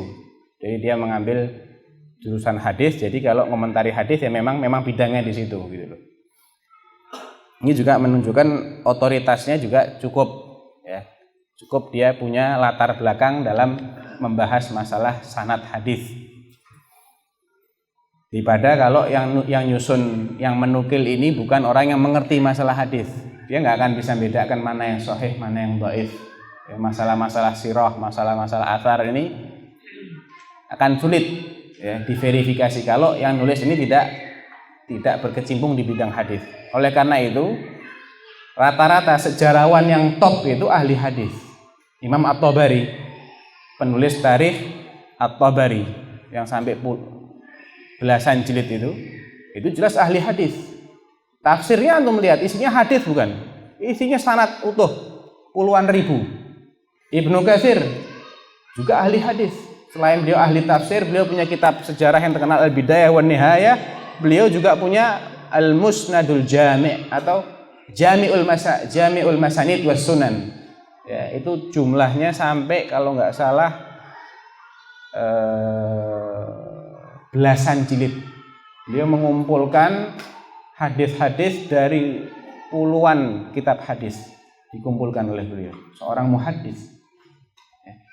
Imam Az-Zahabi juga begitu. Beliau punya kitab Syiar A'lam An-Nubala 28 jilid. Punya kitab Tarikhul Islam sampai 50-an jilid. Beliau juga ahli hadis. Ngerti masalah jarah wa ta'dil. Beliau punya kitab Mizanul I'tidal, punya kitab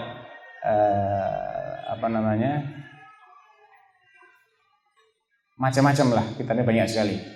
Jadi kelebihan seorang ahli hadis itu ya ilmunya ini bisa dipakai untuk mengkhidmah banyak disiplin ilmu. Dia bisa berkhidmat di ilmu tafsir, bisa berkhidmat di ilmu sejarah ya. Karena dia dididik untuk kritis.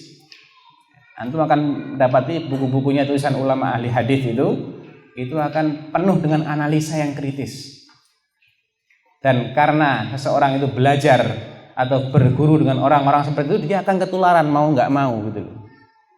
Jadi orang yang berkecimpung di bidang hadis itu dia akan kritis, mau tidak mau.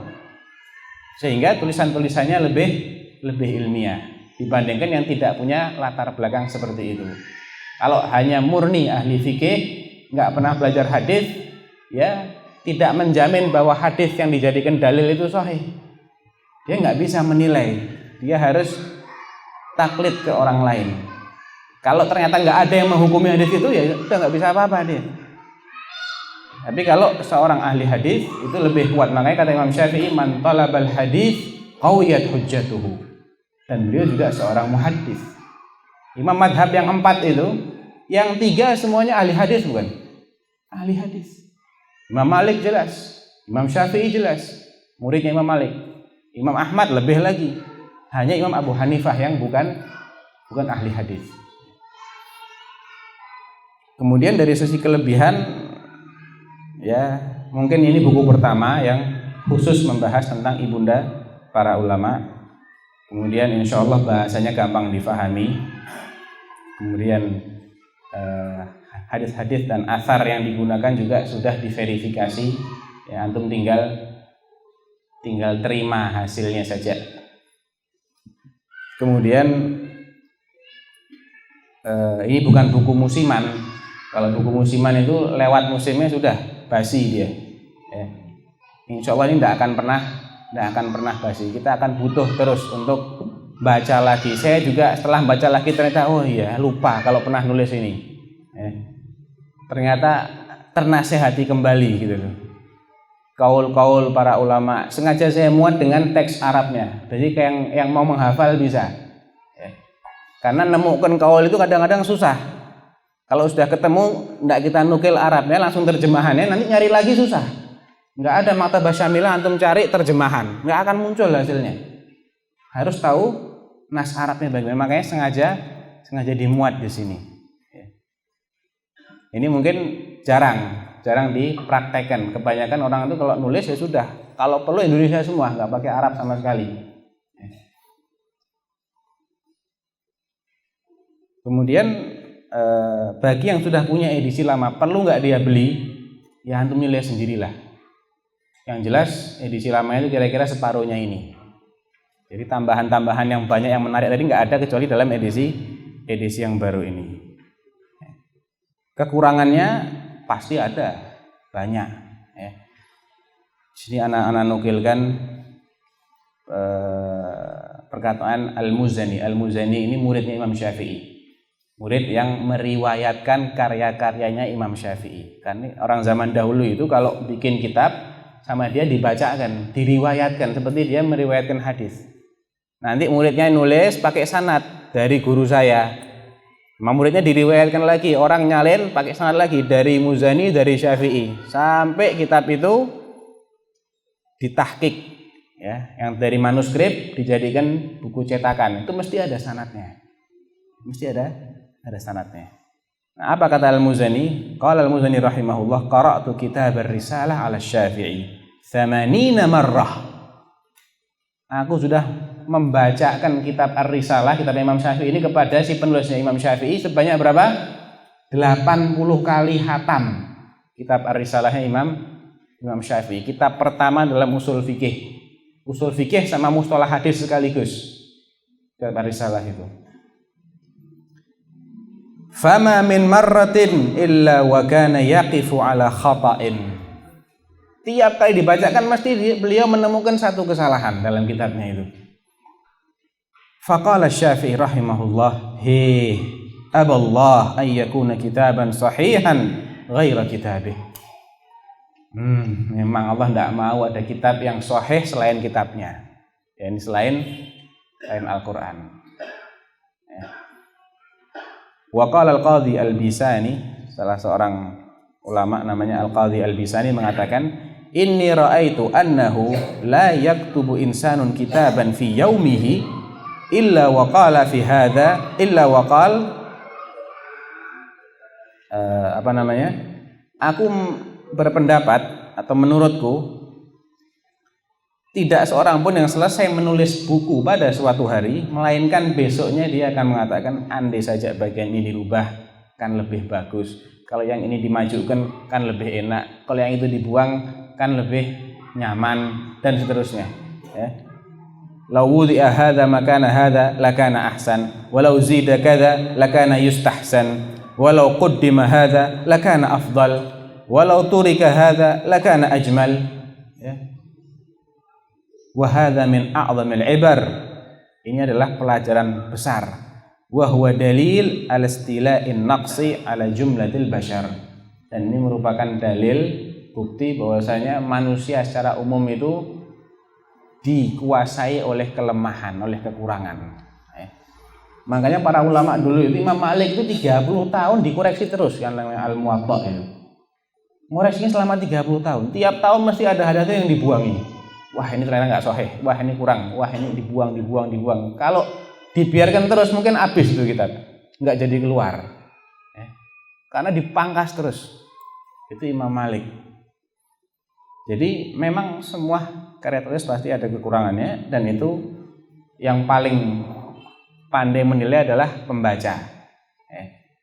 Pembaca itu yang paling pandai menilai. Apa kata Imam Syafi'i? Wa kana al-Imam Syafi'i rahimahullah katsiran ma yaqul, seringkali beliau mengatakan, alaftu hadhil kutub wa lam alu fiha. Aku sudah berusaha menulis kitab-kitab ini, dan aku sungguh-sungguh dalam menulis, ya. Tidak setengah-setengah. Saya sungguh-sungguh dalam menulis kitab ini. Wala budda an yujada fiha al-khata'. Tapi mesti ada salahnya. Lianna Allah Ta'ala yaqul walau kana min 'indi ghairillahi lawajadu fihi ikhtilafan katsira. Karena andai Al-Qur'an ini berasal dari selain Allah, pasti akan didapati banyak pertentangan. Jadi yang semua yang dari selain Allah itu pasti ada salahnya, ada kelemahannya. Mungkin kelemahannya dari sisi ukuran. Menurut saya pribadi, cetakan yang semula lebih enak untuk dibaca, ya. Tebel gini ini menurut saya pribadi lebih kurang nyaman. Entah menurut antum bagaimana. Tapi ini pilihannya si penerbit, ya. Harganya nggak tahu, murah nggak? Murah apa mahal? Dijual berapa? 25 ya. Desain sampulnya menarik nggak? Kemudian layoutnya atau tata letaknya, bagian dalamnya, ya. Saya pribadi lebih senang kalau space antar baris itu ditambah sedikit. Jadi kalau ada yang ingin ngasih garis bawah, ngasih catatan kaki, ngasih koreksian, dia punya ruangan, ya. Tapi ini bukan wewenang penulis, itu wewenang penerbitnya. Mungkin mereka punya perhitungan lain. Ya, jadi apa kira-kira yang kurang itu nanti saya serahkan kepada antum dan kepada yang membaca, dan masukan-masukannya akan jadi bahan pertimbangan. Termasuk edisi revisi ini juga karena adanya masukan-masukan. Ada juga yang mengatakan bahwa kekurangan buku ini dan buku-buku si penulis pada umumnya adalah kurang panjang. Ada yang bilang begitu malah. Kok cuman segitu halamannya Ustaz? Mau ditambah lagi minimal 500 lah. Wah, enak banget nih ngomongnya. 500 ini enak itu ngomongnya itu. Ya. Ada juga yang bilang kurang luas penyebarannya, susah nyarinya katanya. Ya mungkin bagi yang di luar Jawa mungkin akan susah, ya. Atau agak susah karena faktor pengiriman, jarak dan lain sebagainya. Jadi mungkin itu yang bisa saya sampaikan terkait dengan bedah buku ini. Apa? Tanya jawab ya. Mungkin yang kalau ada yang kurang jelas yang ingin ditanyakan, tafadhol kita isi dengan sesi tanya jawab. Sudah ada yang masuk satu, saya jawab dulu. Ana mau minta nasihat. Satu, berilah ana nasihat agar anak kelak memiliki agar ana atau anak, saya nggak tahu kelihatannya ana mungkin ya, agar ana kelak memiliki zuriyah yang ahlul Quran dan ahlul hadis, yang mengamalkan dan mendakwahkan ilmunya. Ya sebetulnya nasihatnya itu bisa antum dapatkan dari buku ini, tersebar ya. Nanti setelah baca antum akan bisa mendapatkan ide-ide, karena di situ kita melihat praktek langsung dari orang-orang yang berhasil. Kita disuguhi bagaimana trik mereka mendidik anaknya, bagaimana si fulan menanamkan anaknya untuk cinta kepada Al-Quran, untuk cinta kepada hadis ya. Masa saya suruh ngulangi lagi kajiannya dari awal sampai akhir? Ya, tadi ini saya ngomong apa ya. Yang kedua, kebiasaan apa yang harus ana biasakan dari sekarang agar memiliki keturunan yang soleh?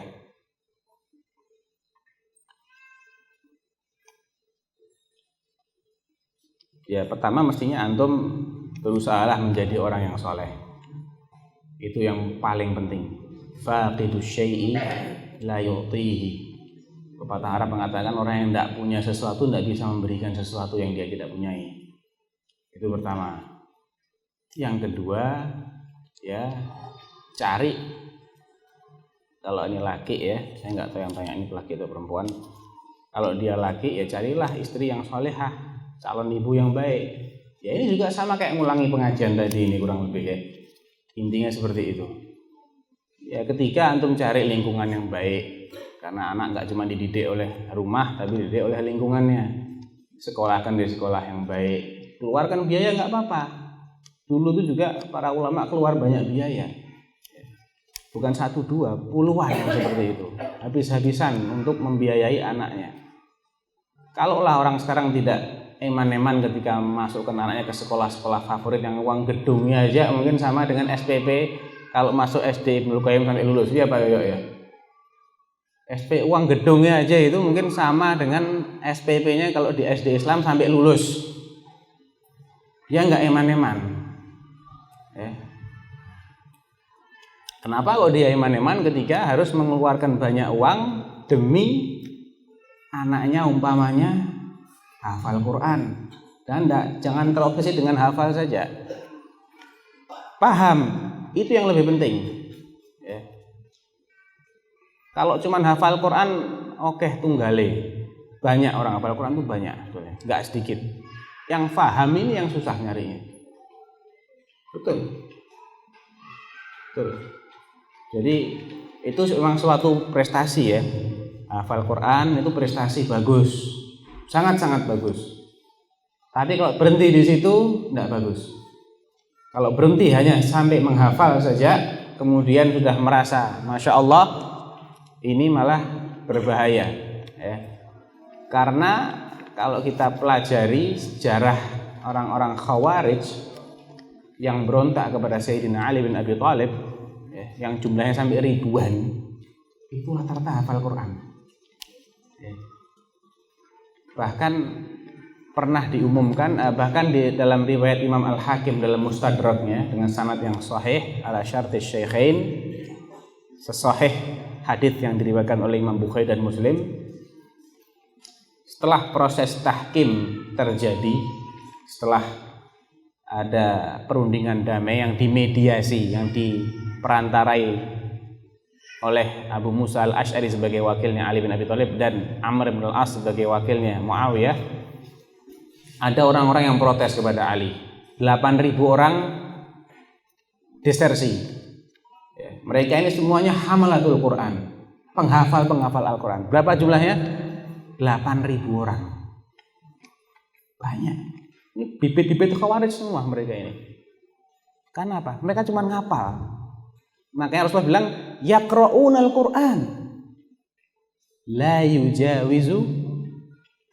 Jangan bayangkan yaqra'ul Quran itu megang mushaf dibaca. Enggak ada mushaf. Dulu itu mushaf bisa dihitung jari ya, akhi. Mushaf itu bisa dihitung pakai jari dulu.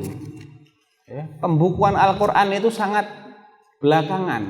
Dan itu pun dalam jumlah yang sangat sedikit.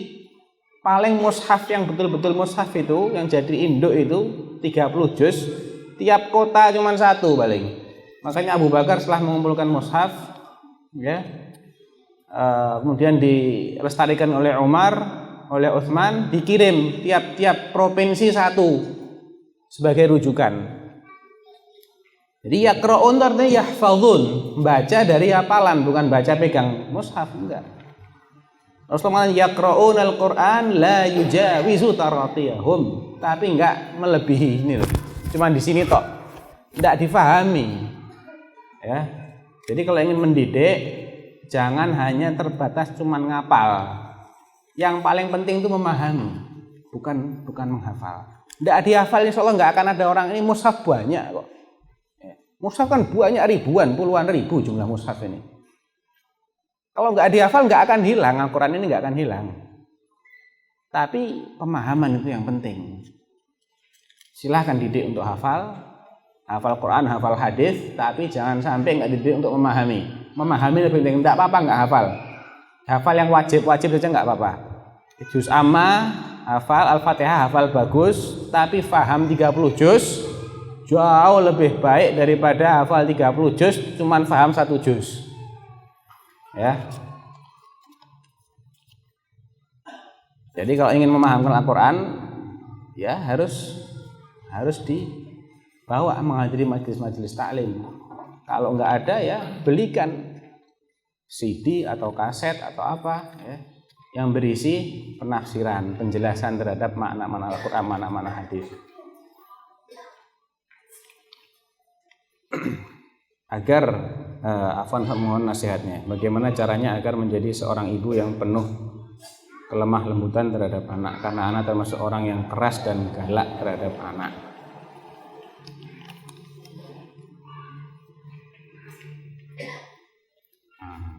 Antum bisa atau anti bisa baca buku yang ditulis oleh orang yang memang ahli psikologi. Judul bukunya Saat Berharga untuk Anak Kita, kalau nggak salah itu judulnya. Muhammad Fauzil Adzim yang nulis. Di situ ada trik-trik untuk didik anak juga lumayan bagus karena sudah dipraktekkan oleh si penulisnya.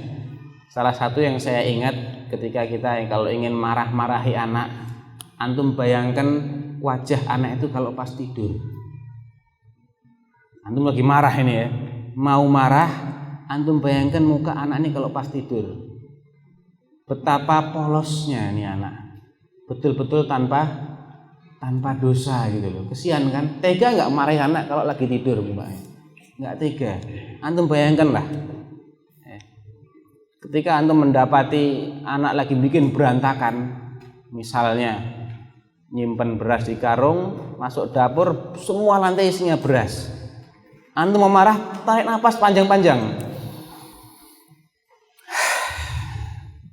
Ambil foto, abadikan, ya, kumpulkan.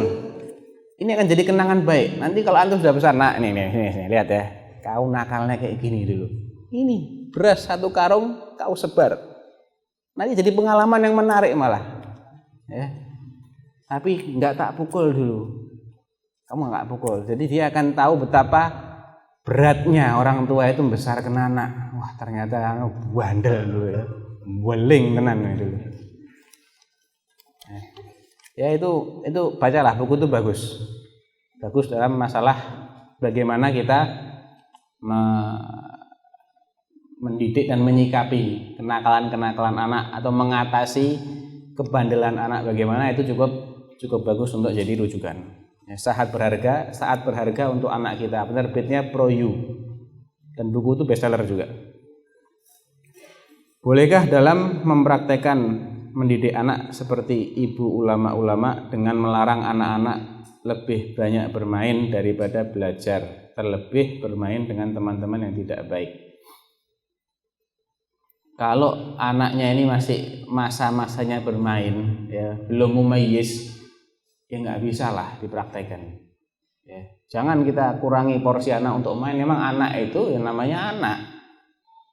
Kalau nggak main nggak normal. Ya. Kalau anak nggak main itu nggak normal itu.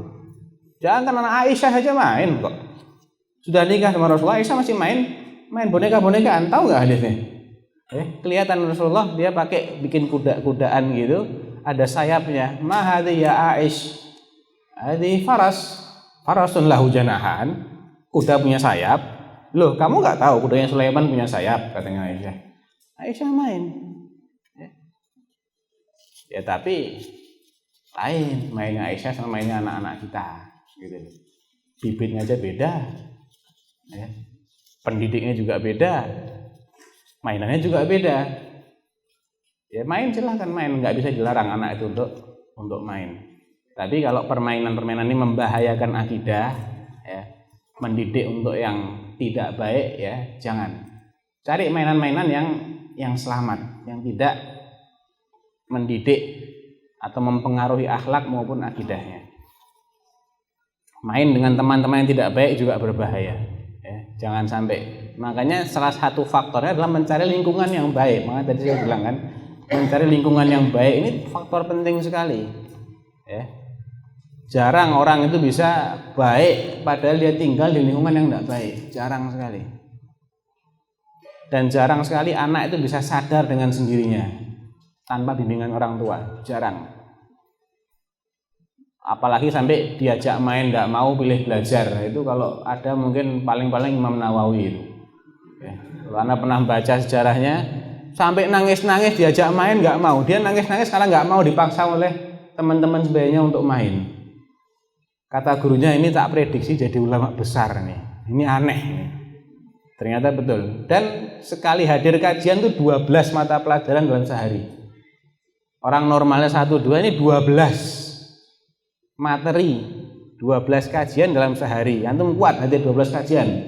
Ya, satu aja udah ngantuk-ngantuk tadi. 12 kajian dalam sehari, luar biasa. Ya, tapi jarang yang kayak gini, 1-2. Makanya umur 40 tahun karya-karyanya ini melebihi orang umur 80 tahun. Ya, luar biasa karya-karyanya. Dan hampir dalam banyak ilmu beliau ini jago. Kecuali satu, akidahnya jangan diikuti, ya. Karena dalam masalah akidah beliau termasuk pembela Asy'ari. Sedangkan yang kita ikuti adalah akidah Ahlus Sunnah wal Jamaah. Tapi yang lain-lain, masya Allah kita acungi jempol, ya. Kemudian bagaimana hukum seorang wanita menggunakan sepeda motor dan sepeda ontel? Sebatas mana kadar darurat menggunakannya? Naik kendaraan itu enggak apa-apa pada dasarnya, ya. Siapa yang mengharamkan perempuan naik motor? Karena belum pernah dengar itu fatwa yang mengharamkan perempuan naik motor. Kalau naik mobil ada, itu bukan mengharamkan, melarang. Dia tidak mengatakan haram, tapi dilarang. Itu pun di Saudi, bukan di negara lain. Dan itu mungkin karena pertimbangan-pertimbangan yang lebih maslahat kalau dilarang daripada diizinkan. Karena kondisi negaranya beda. Mereka di sana itu masih menjaga hijab bahkan menutup wajah itu masih menjadi mayoritas pakaian kaum wanita. Kalau nyetir mana mungkin wajah ditutupi. Paling tidak matanya harus dibuka lebar, dan mata itu bagian paling indah. Kalau mata dibuka lebar, nanti kalau ada apa-apa mobilnya mogok, membetul-betulkan ya apa pakai cadar, pakai abaya betulkan mobil, kan nggak mungkin juga. Walhasil akan menimbulkan banyak masalah. Oleh karena itu daripada banyak masalah sudah nggak usah aja. Itu penilaian para ulama untuk wilayah yang wilayah sana itu. Adapun di sini, ya selama dia menggunakan pakaian yang menutup aurat, ya, kemudian keluar seperlunya, karena memang hukum asalnya itu waqarna fi buyutikunna wala tabarrajna tabarrujal jahiliyatil ula. Ya, kendaraan itu seperti onta zaman dahulu. Ya dipakai juga oleh ummahatul mukminin, tapi memang dalam kondisi hajah, karena ada suatu hajat. Saya nggak bilang darurat ya. Untuk keluar rumah itu nggak harus darurat. Hajah sudah cukup. Ada hajat itu cukup. Kalau darurat nanti kalau nggak mepet banget nggak keluar, nggak. Tapi lil hajah boleh. Yang safar, yang jauh-jauh itu kalau memang diperlukan. Artinya nggak sekedar perlu yang biasa, tapi ada agak mendesak. Dan itu pun dengan memperhatikan dawabitnya, ada aturan-aturan harus berpakaian hijab yang sempurna. Ya. Kalau safar ya harus pakai mahram. Ya.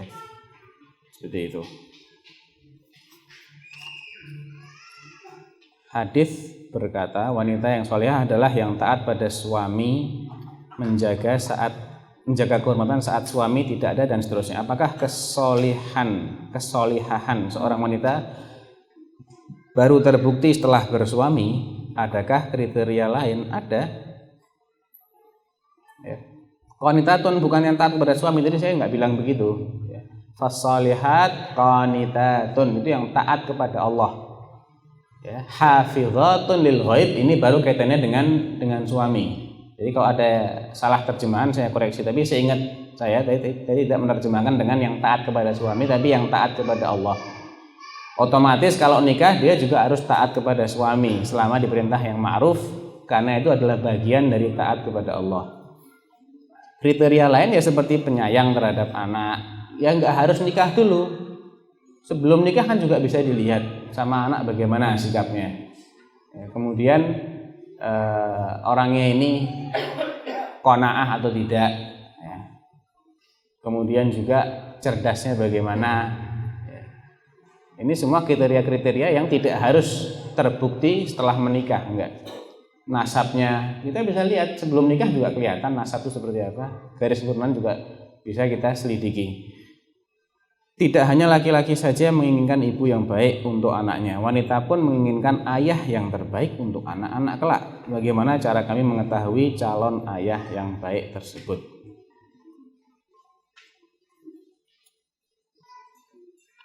Ya, secara umum adalah lihat dari ketakwaannya. Kalau kriteria itu kalau kita belum mengenal ya dari penampilan. Penampilan itu adalah penilaian pertama. Ya.